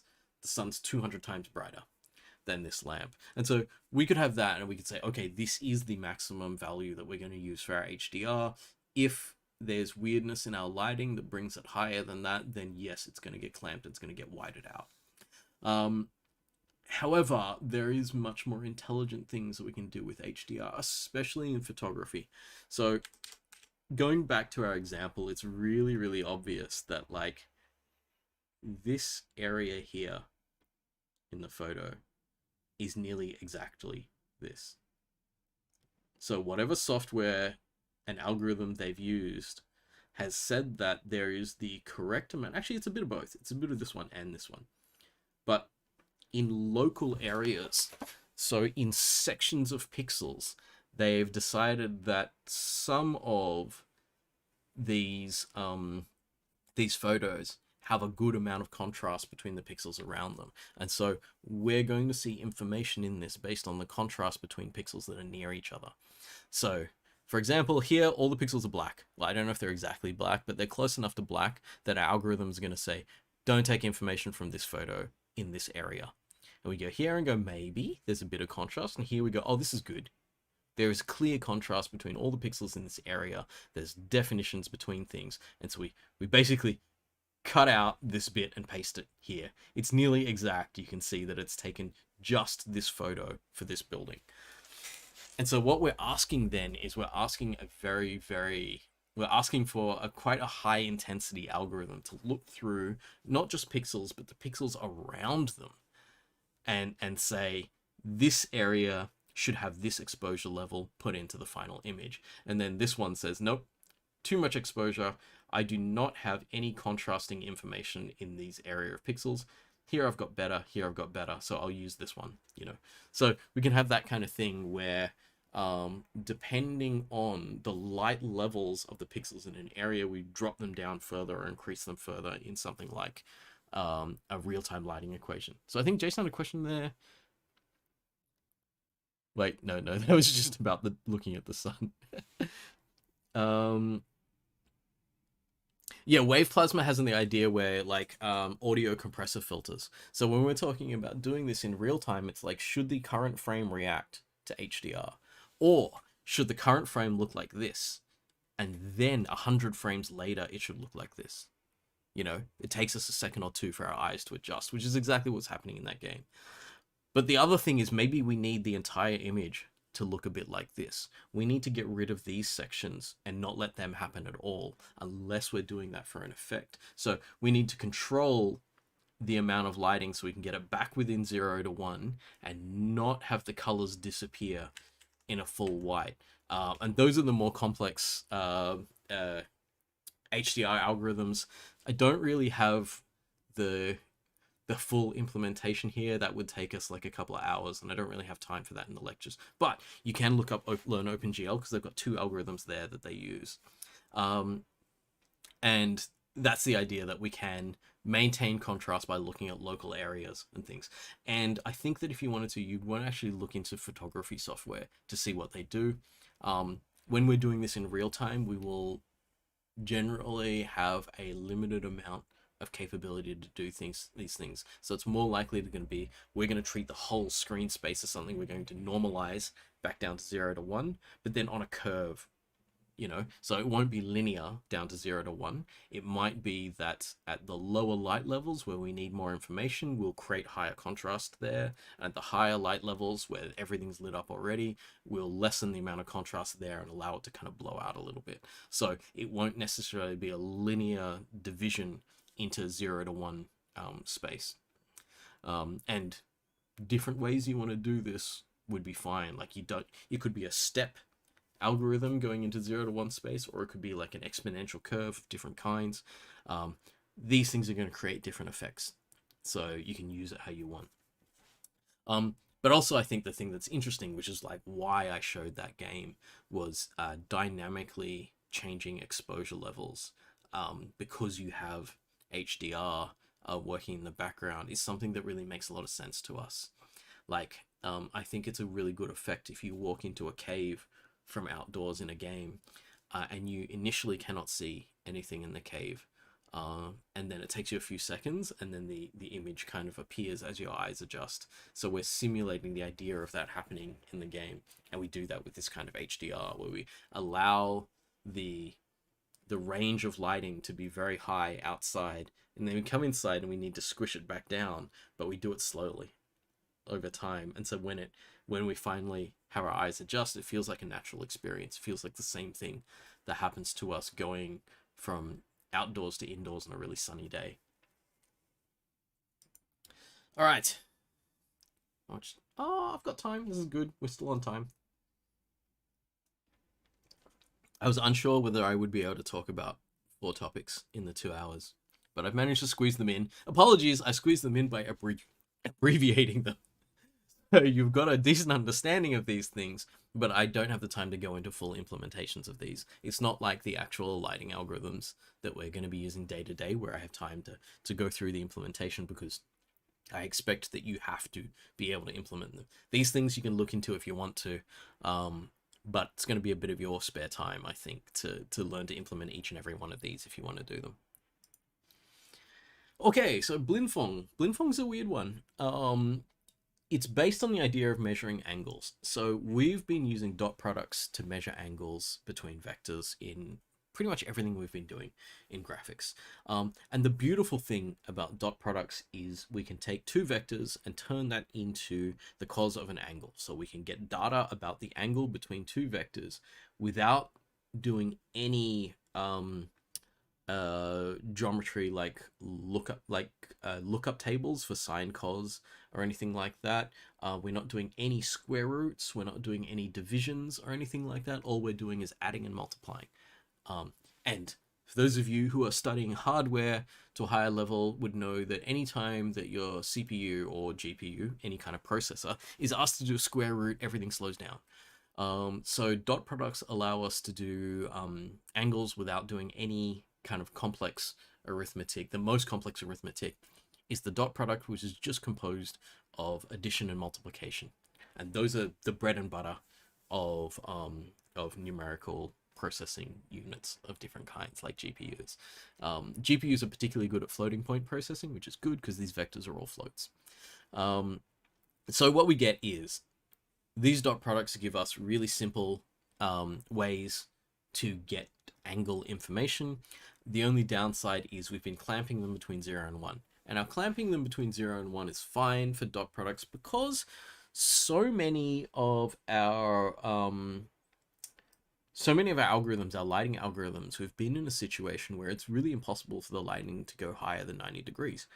If it's 90 degrees, if the lighting is 90 degrees to the surface, as we said, so surface normal, surface is here. If the lighting's coming across the surface, we don't have to, we can treat it like it doesn't hit the surface, because how many photons are going to happen to just catch on that surface if we're going 90 degrees across it? So if the light gets to 0 there, we don't have a problem. Until we start stuffing around with specular. So with specular lighting, we can definitely get this issue. And this issue really only comes up at very low Phong exponents. So single digit Phong exponents, we're actually going to see this, where this is the intention of the Phong specular lighting. Light bounces off the normal.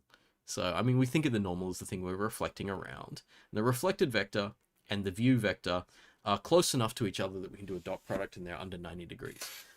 But what if we've got a weird kind of reflective surface where the light and the viewer are both looking from like the same side at the surface? The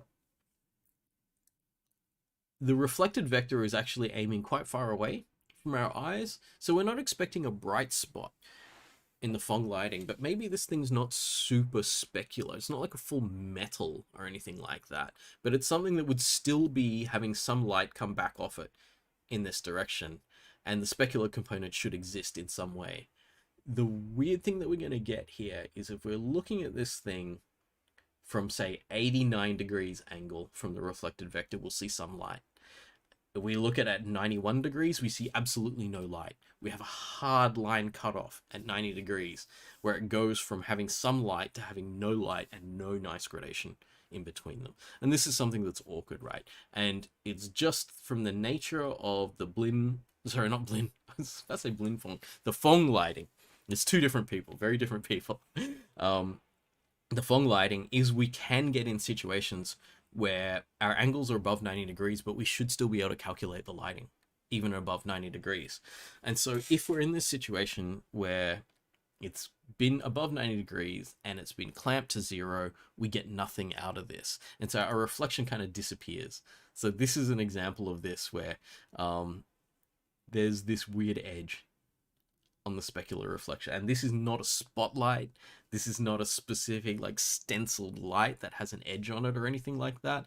This should not be showing a hard edge. It should be doing a smooth gradation off to 0 somewhere further in the distance. But instead, this is the point here, this kind of horizon point of the 90 degree angle of the light reflection. And so when we've got the 90 degree, we're above 90 degrees to the light reflection there, and it's just disappeared entirely. But here we have something. So we don't want that kind of situation. We don't want that hard cutoff, because it's going to distract us from the reality of the semi-reflective light that we're looking at here. So what are we going to do? You know, we've got a problem that is entirely based on our maths being weird, but the artifacts that we're going to see out of this are visual and obvious as well. You get this thing where like a brushed metal object just looks really, really weird from certain angles. Like you get a certain angle where you and the light are near each other, and then there's weird hard cutoffs in places. And you may notice that in a significant number of games, the light source is kind of with the player. So there's heaps of games that involve a torch.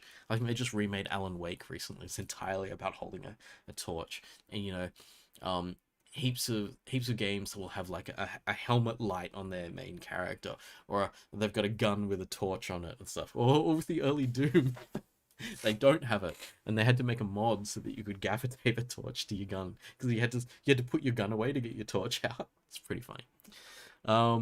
Yeah, so we don't want this situation to happen. So can we juggle our maths around in a different way so that we're never going to dot product a greater than 90 degree angle?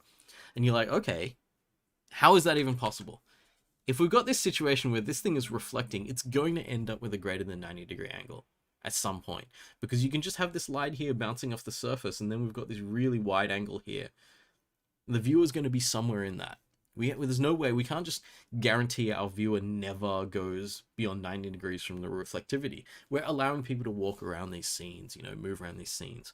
So there doesn't appear to be a way that we can like sort of juggle the scenes so that the lights are never in a bad place and the reflections are never in a bad place. That's a really limiting thing to do. Like, and I don't even know how you do it. Like, try to convince all your artists to make things that aren't the shape that they really are, just so that your lighting algorithm never hits the Phong issue. So I think that that's the wrong way around it, and the way that that Blinn came up with, which is the conversion of the Phong algorithm to something else, is why don't we change our maths? We can change our maths to significantly reduce the possibility of the 90 degree, the above 90 degree angle. So Blinn-phong modifies the specular Phong lighting. So usually Phong lighting, we know this, right? Because we did this last week, will reflect the light direction. So we go direction to the light, we reflect that. And then we dot product the reflected light against the viewer direction. And we say, how close is the viewer to the directed light? The downside to that is the situation where the reflected light is more than 90 degrees from the viewer. That's the hard cutoff we're getting. So Blinn-phong does something interesting. It does something completely different, where it says we create a halfway vector. The halfway vector is nearly not a directional vector of the light the way you'd think of it. It's nearly the normal to the reflection of the light. So I'll show you how that works. Is we have the light hitting the surface, and we have the direction to the viewer, and we find a halfway vector. So it's pretty simple maths. It's just like the inversion of the reflection formula that we saw last time. So what we do is we get a vector that's exactly halfway between these two vectors. In fact, I think you can just add them together and divide it by 2. Is it that simple? My coordinate geometry is not that strong, so I think but I know it's a pretty simple formula where like this point here is halfway between that point and that point. And then they both start the same. Yeah, I think you can just minus the vectors from each other and you get this. I don't know. It's something like that. Or add them together and divide by 2. Anyway, we get a halfway vector here. And if the light and the eye have to be somewhere hitting this surface, and it's a flat surface because all of our surfaces in polygon rendering are flat. Since it's a flat surface, this cannot turn this vector in any direction beyond 90 degrees off the normal on one side or 90 degrees off the normal on the other side. Once the halfway vector goes into the object, it's impossible, right? The light cannot move through the object, so it can't exist. So this halfway vector cannot ever get more than 90 degrees off this normal, because it can get past this surface to the edge. It can get here to 90 degrees on either side. So now, whenever we do this dot product, we're going to get a value out of it. Now, you may be thinking that I just said that we can't get over 90 degrees, but we actually can.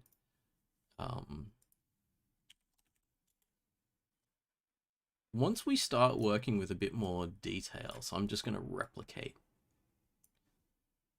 that. What did we have? We had the light. I don't know if that's too... I should use a darker orange. Okay, so the light's coming in from here, and the camera somewhere here. We're not always going to have a normal that comes straight off the surface. So let's say we had this normal here as the normals we're expecting. If we're going to calculate our normals based on, you know, cross-producting based on the verts on this surface, we're always going to get a normal that pops straight up like that. However, and some people will have seen this already because Xavier's been putting together some advanced content for people to play around with. The normals aren't always going to be directly pointing out of a surface. So if I want to, I've got an interesting surface where the normal is pointing like this. There's a possibility, if the viewer and the light are both on this side, to get a halfway vector, which is pointing in this direction, and we can get a greater than 90 degrees. It's just very, very difficult to get it now. Previously, with normal Phong lighting, it's not that hard to get an angle above 90 degrees, and then need to clamp the dot product. Now we would need a special normal that is not coming straight off the surface, so it's not perpendicular to its surface, which means it has been tilted for effect to make certain things happen. Then the Blinn-phong can run into the same issue, but it's much less likely to happen. It's not going to be very easy for that to happen. So what we get with the Blinn-phong is, in the situations of a standard normal comes straight out off the surface, perpendicular to the surface, it's impossible for Blinn-phong to get a clamped dot product. It can get a dot product of 0 if the halfway vector is directly along the edge, but that fragment will only barely be visible. It might not even be visible if the viewer is looking 90 degrees across the surface. So yeah, what we get then most of the time is we have our surface normal and our halfway normal, and we're going to dot product those two for our lighting equation. So instead of, do I have it? Do I have it here? Hang on. Instead of, where's my equation? Instead of the reflected vector dot product with the direction of the viewer, we would have this new thing where we'd calculate the halfway vector. Where's my other one?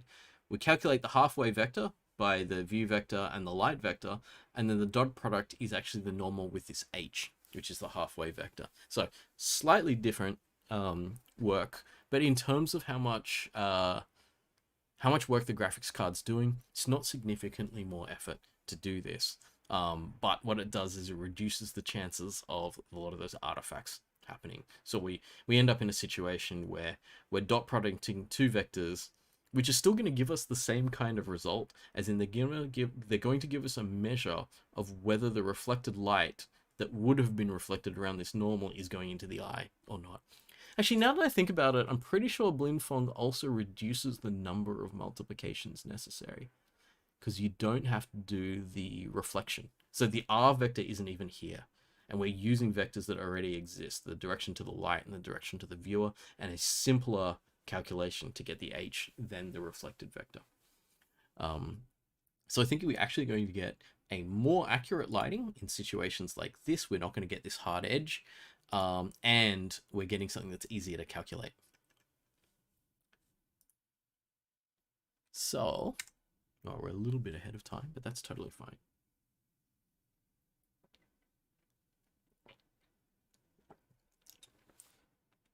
Oh, Simon said, yeah, we normalize L plus N. Oh, it's actually really easy. L plus N on 2 if they're unit vectors. Yeah. Okay, so a couple of things. I was going to talk about more advanced lighting, because what I've shown you today was just a selection.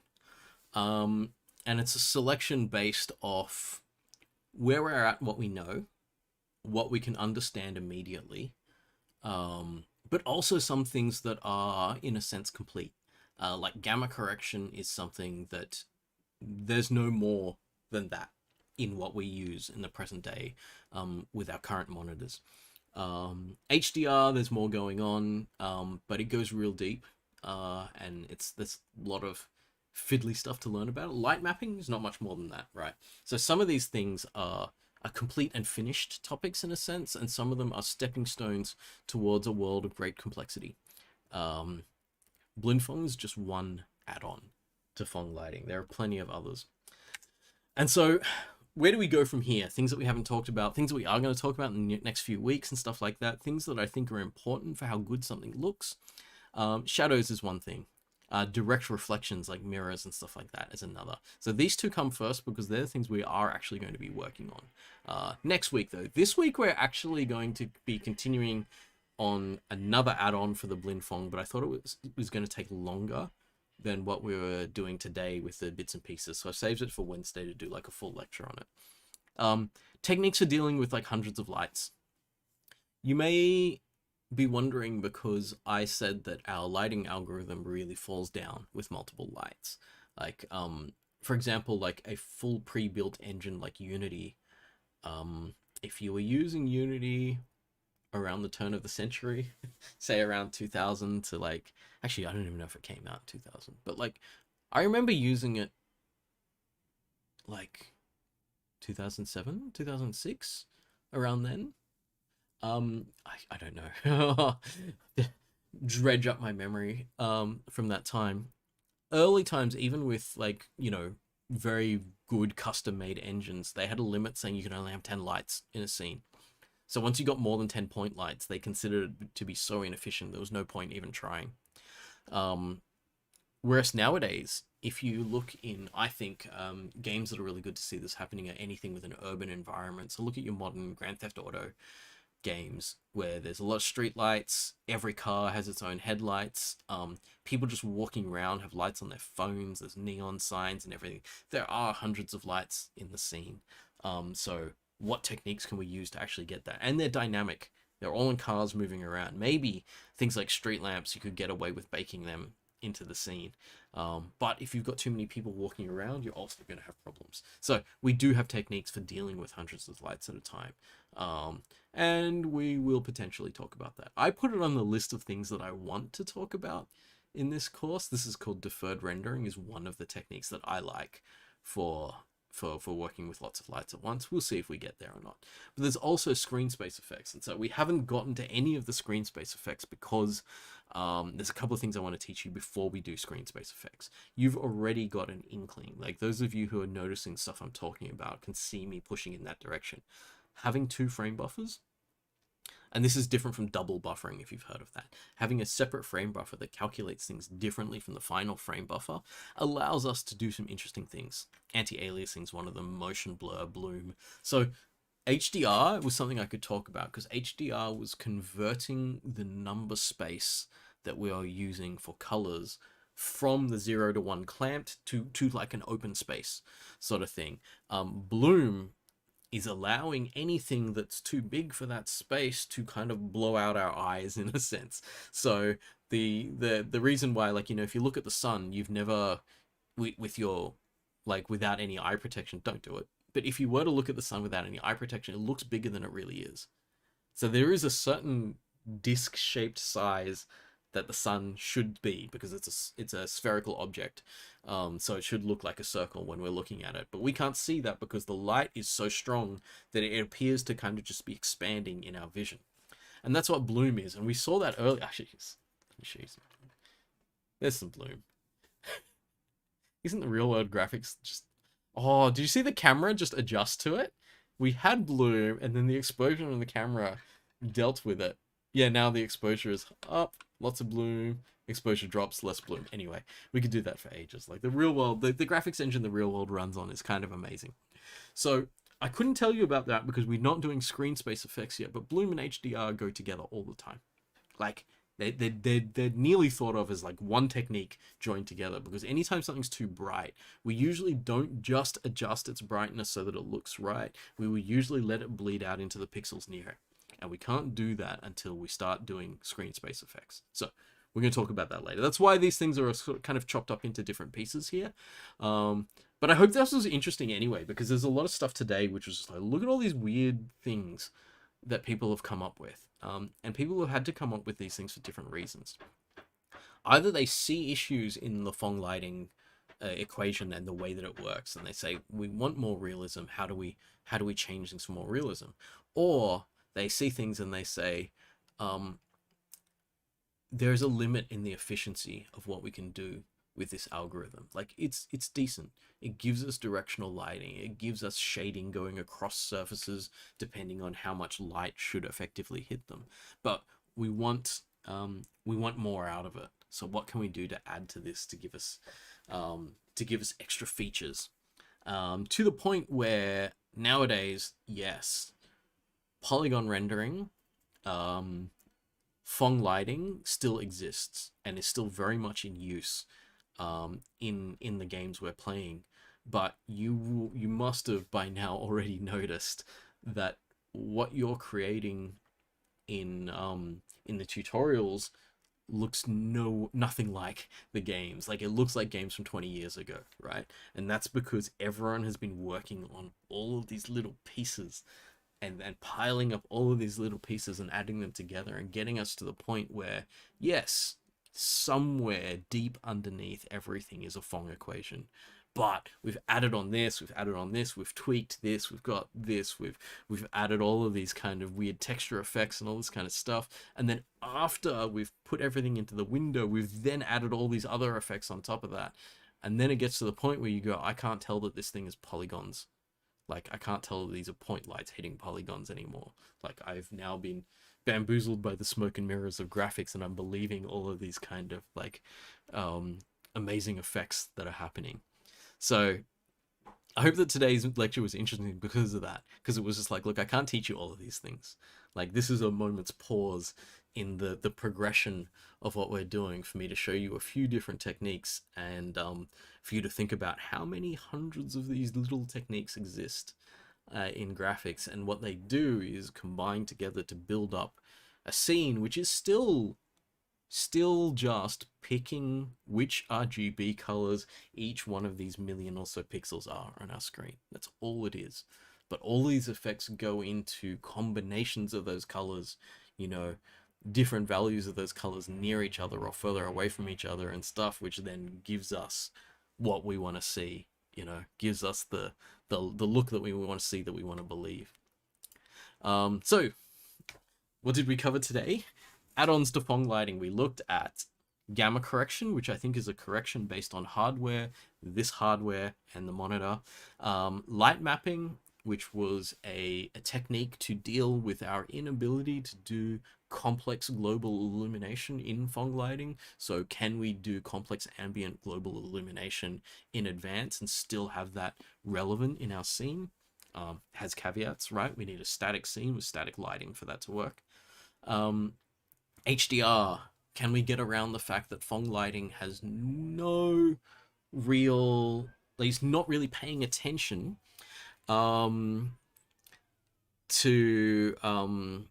it's not really paying attention to the maximum scale of lighting we have available. So can we open out that scale and then do some maths later to bring it back into the monitor scale? And then Blinn-phong was like just the raw mathematics of the Phong Lighting algorithm allows certain artifacts to appear, and they're rare because it's rare to have a really low specular exponent, but you still need to deal with it if there are problems. And so here's another way of dealing with it. Consequently happened to be just a tiny bit more efficient than our original specular calculations. It's like, okay, right, we'll roll with this. So this is one of the ones that's kind of become a default as part of the algorithm from now on. And there's so much more that we haven't seen. So we'll get there. And even, like, I'm going to say the same thing at the end of week 10. I'm going to say, look, there's so much more that we haven't seen. I'll give you like 2 weeks more worth of stuff, but there's more that we haven't seen. Yeah. David's asking if we're learning light mapping in this week's tute. No, we're not. We're actually, this week's tute's going to be based on the stuff I'm going to talk about in the next lecture. Light mapping is something that you could do, though, whether or not it's in the tutorial. You could try doing a light map for a scene just using the Phong Lighting equation, then turn all the lights off and use the light map instead of the lights. And you could just do that as an exercise to see that working, but it's not on the main path of what we're doing for the course. So it's a side quest. You choose if you want to do the side quest, but it's not in the main story. Okay, I'm gonna wrap it up there. And I'll just go into be right back mode. I'll come back afterwards. Oh, I wanted to talk to you about looking into the sun and something that I heard from a friend. It's not about looking into the sun, but it's a similar kind of story. All right, I'll be back in a sec.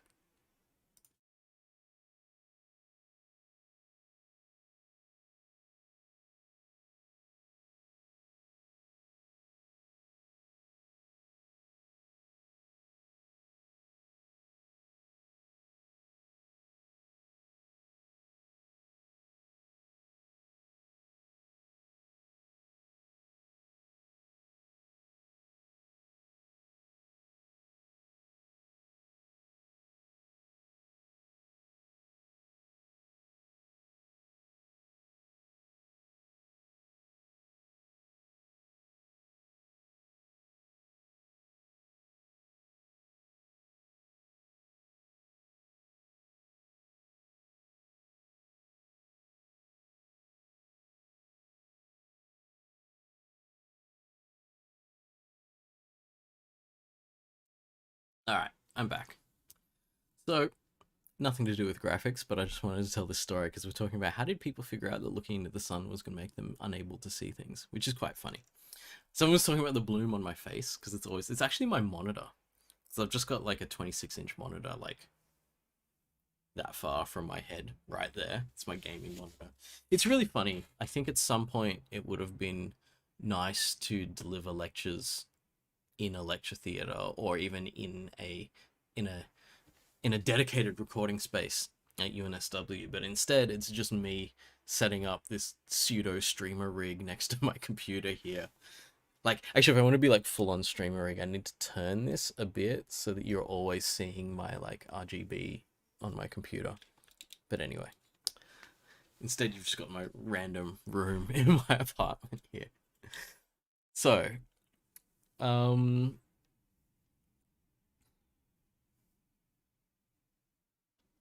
yeah, as Andrew's saying, objects with different maps. So we don't want to get too confused with this word. Light mapping is actually different from objects with maps.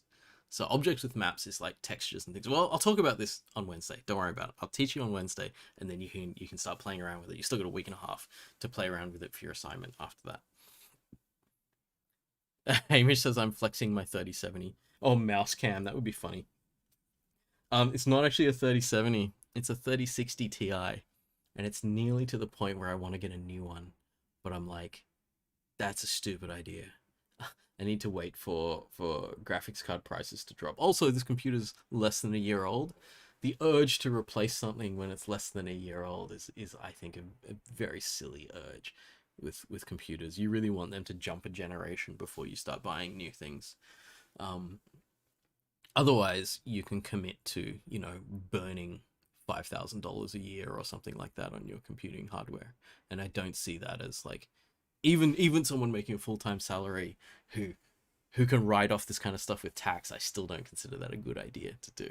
I could spend that money in Genshin Impact instead. Anyway, so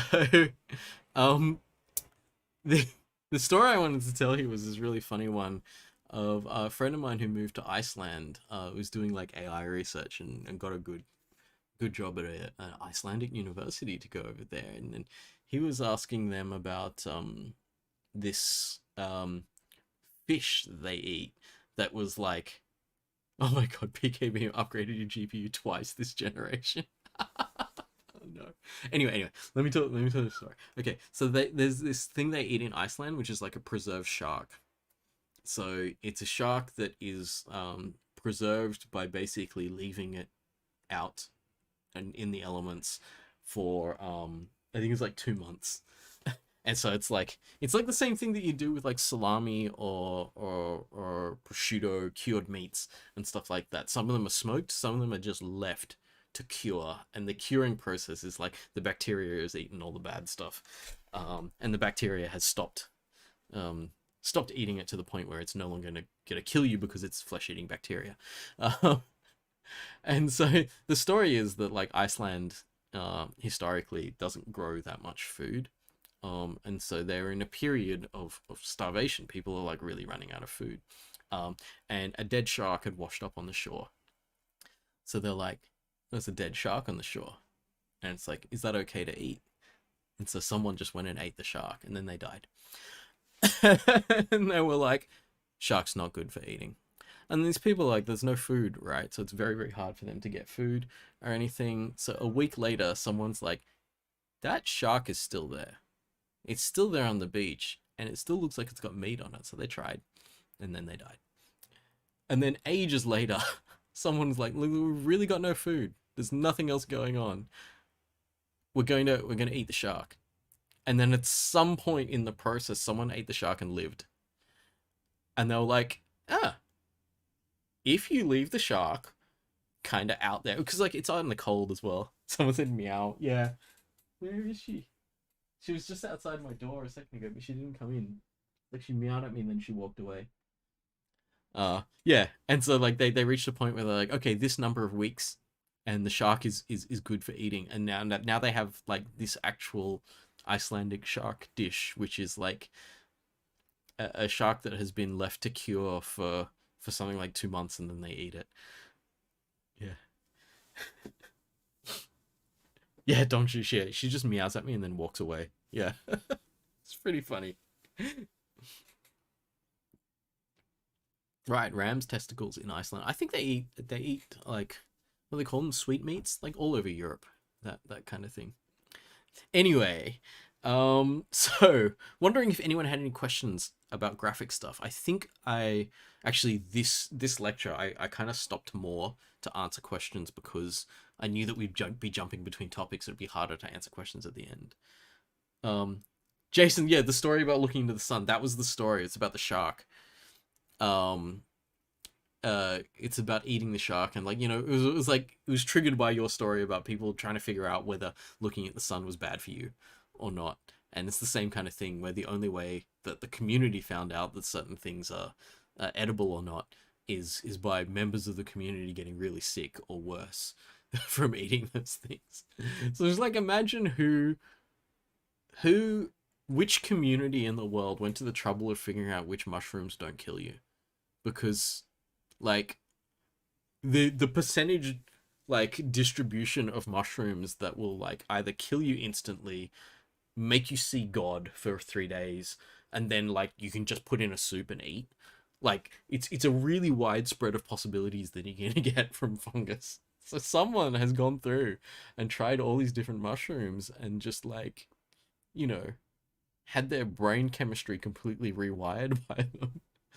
And other people are like, oh no, these are the ones you can just eat. You can just grow these and eat them. They're great. But these other ones don't go anywhere near them. Or do. You know? Yeah. Shout out to all of our ancestors who died figuring out what we can eat. Yeah. Okay. I don't know if anyone has any more graphics related questions. I think that if you want to look more into any of these things, you could nearly say, and it wasn't exactly, I didn't just take stuff from Learn OpenGL, but a lot of what I talked about today is in this advanced lighting section. So Gamma, HDR are here. Blinn-phong, I think, is a guest article. Is it a guest article? No, it's like, oh, it's just advanced lighting, I think. This one has Blinn-phong. So most of the topics that I covered today are covered in chapters here. It's the textbook, right? So it's there to support. So there's much more detail than I had time to put into them. If you want to, it's not necessary or anything, but I mean, if you want to go full on with like with the assignment 3, so anyone who's like chasing HDs and stuff, you might want to look into further details on some of these things, because if you implement one or two of them in the third assignment, then you'll get some bonus marks for that. I haven't figured out exactly how I'm marking the third assignment, but as you can potentially tell from the way the course has been going so far and the assignment marks and stuff, that if we're going to get a final marking curve where the average is like a mark of 60 to 70, then you can assume that the third assignment is going to be really hard compared to the first two. But also not just really hard, you're not actually expected to finish it. So I will give you a big number of possibilities, things you can do for marks, and you can just pick the ones that you think are going to get you good marks, and the rest of them you just don't have to bother with.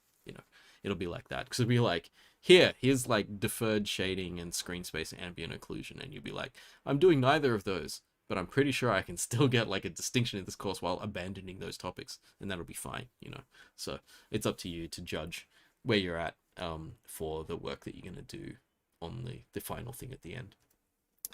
I haven't planned out the nitty gritty on that yet, so don't hold me to anything that I'm saying, but it's going to be like that, where there's going to be a whole lot of features that I've mentioned that you can do because of what we've taught you, but if you want an HD, you have to extend what we've taught you. If you want a credit, you don't have to extend what we taught you. You just give us back what we've taught you, and then you'll probably be able to get a credit. So that's the way that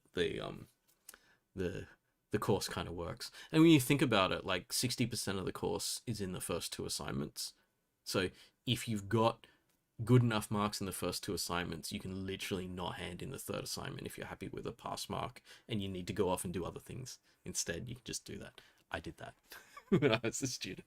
It was like I was doing some courses that were pass fail, and I got to 60% in both by being really, really attentive and getting like 59 out of 60 of the first marks in the course, and then I just walked away.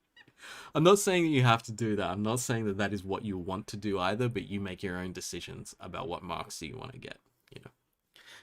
Anyway, there might be actual questions there. By the way, is DirectX Vulkan pretty much the same, except that you specify more stuff? Yeah. It's not exactly the same, but yes.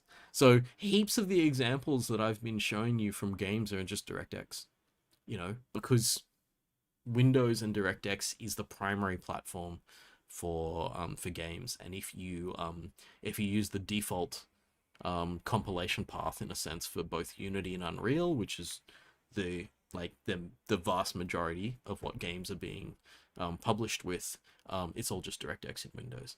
And OpenGL and DirectX are very parallel in their capabilities. So I can say, look at this HDR happening here. I can show you the code that does it, and you can implement it in OpenGL, and you'll get the same effects because we're just tweaking numbers the same way. In the end, the hooks into the hardware are a little bit different, but what we see and the effect we're going to see out of it reasonably similar. You get some interesting things that it's not happening as much as it used to, but years ago you would actually get a different output from an ATI graphics card, from an NVIDIA graphics card. You would actually see different output. So the numbers would get tweaked in different ways. Like, especially when we're looking at close to hardware links like gamma correction and stuff, they wouldn't come out exactly the same. But I think that's happening less and less these days. I think that the algorithms are very well known, and the numerical output of the algorithms is not going to change depending on your hardware implementation of it. But when the hardware was taking more liberties with things... Oh, hello. What is it? The lecture's supposed to be over? I'm supposed to play with you now?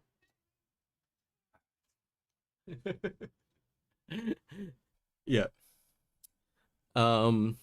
Yes. So there's chicken. What's Dongshu says, just give us all HDs. I did think about that. But I think if I give everyone HDs, they might end up with a different feeling about how they'd actually understood things in the course. Like if I wanted to, what I could do for assignment 3, if I could trust everyone to be honest with it, which is difficult, but if I wanted to, I could say to everyone, you give yourself the mark. So you tell me what mark you got in this course. And what I've gotten in the past when I've worked with students and I've asked them to give me the mark they've given in the course, they're either dead on or they sell themselves short because they're being too humble. So I had a student who was like, yeah, I got a distinction here. And it was like, you realize you implemented a fluid simulation in this. So it was like the kind of things that you're doing, but they did a full fluid simulation in it. And I was just like, how are you only giving yourself a distinction? And they were like, yeah, well, these bits didn't quite work and these things and stuff. It's like, yeah, but you went way above and beyond. You completed all of the base requirements for the assignment, which should put you at a very high level to begin with. And then you added this extra thing onto it. And I was like, anyway, so it was funny. Like, students beating themselves up for not being perfect, and me saying like, yeah, you'd actually get marks. But like a lot of the time, if I was to say there is no assignment 3, you tell me what marks you got in this course, if I could actually trust everyone to be honest, that would be the correct mark. Because I think that a lot of the time us as educators don't realize how switched on everyone is as a student. Like, you actually know how much you've learnt, you know how well you're going, and you could mark yourself, which is exactly what that documentation is, that I'm asking people to write. So I'm asking people to say, I have or haven't completed this part of the assignment. I know that I have done or not done this part of the assignment. The only thing that could ever trick you is you thinking that you've done part of the assignment, but you've left out some kind of subtlety. And so your tutor would be like, I see that you said you did that part of the assignment, but I can see a mistake in the direction of the lighting calculations. So here's slightly less than the marks that you asked for, but again, we looked at it because you said you did it, And so you could write that document, and I didn't put it in, but I could have put it at the top of the document. This is how many marks I am requesting for this assignment. and then your tutor will go through and look, you've requested 70 out of 100 marks in this assignment, and you have written in each of those sections a justification for those 70 marks, then you get your 70. So I was nearly going to push it to the point where it was like, you mark your own assignment, and all your tutor does is confirm whether your marks are correct or not. Because I think students are actually quite good at that. I think you're more than capable of saying, I know how much I got in this assignment. I know how well I worked on it. Yeah. But I don't necessarily do that because I'm going to get someone who's like, give me 100. I'm just like, oh, now we've got to go through and mark the whole thing. You know? And we're going to go dig through their code and look and see if they did something right or not. Whereas if we do the proper documentation where it's like, I did this, I did not do this. And then what we do is we look at it and go, the student has claimed that they did this. Let's look at their application. Oh, look, you can see it running in the application. Tick. That is correct. You know, and so that's like the marking is nearly a presentation of your work in a sense, because that's what, like, I wanted to get people closer to what I would call professional communication. The ability to explain the work that you've done to someone who's not necessarily going to look at your code, which is exactly how you would be working with people if you've got, like, say, a technical lead on the team who is not doing as much engineering as they may have done, I guess, when they were younger or something like that. Often technical leads are people who have moved from engineering positions. And so they understand what you're talking about. But they're not going to go look at your code and verify it. They're expecting you to be able to go, this is what I did, this is what the capability is at. And then they can say to you, all right, so with this that you've completed, these are the things that are now missing that we can work on in the next month or whatever, you know, that kind of thing. So I'm trying to get people closer to being able to work in that way, or even being able to work with management who do not have any coding capability, and they're expecting you to have the coding capability, but they're managing, you know, like the requirements, client side, and all this other kind of stuff, and they're like asking you to do stuff, and then you can say, yes, these things are complete or not, or this current build has these features but not these features, you know. And so that written document is your ability to communicate that and to leave that with the project, so that if you go off onto another project, someone else comes into the project and says, okay, these parts are complete, these parts are not complete, I know where I'm going to start working on it. So that's that kind of, like, you know, really practical documentation, which I think is really handy for, especially once you're like third year or second year postgrad, you know, you're about to just go back out and straight into working with these things. It's really good to be able to write that documentation. So we'll see how well that worked. I don't know how well it worked for everyone. The survey last time I did it, people were like, yeah, I understand that I should do this, and I am doing it because I have to. Which I was like, okay, good enough. That's good enough for me. All right, I think that there are no questions, just because I have not seen anyone type anything for a little while, so I'll leave it at that. Thank you all, and I will see you on Wednesday. On Wednesday, we're going to do a different kind of mapping, but we're going to be working on maps on objects that alter our lighting in different ways. Okay, see you later.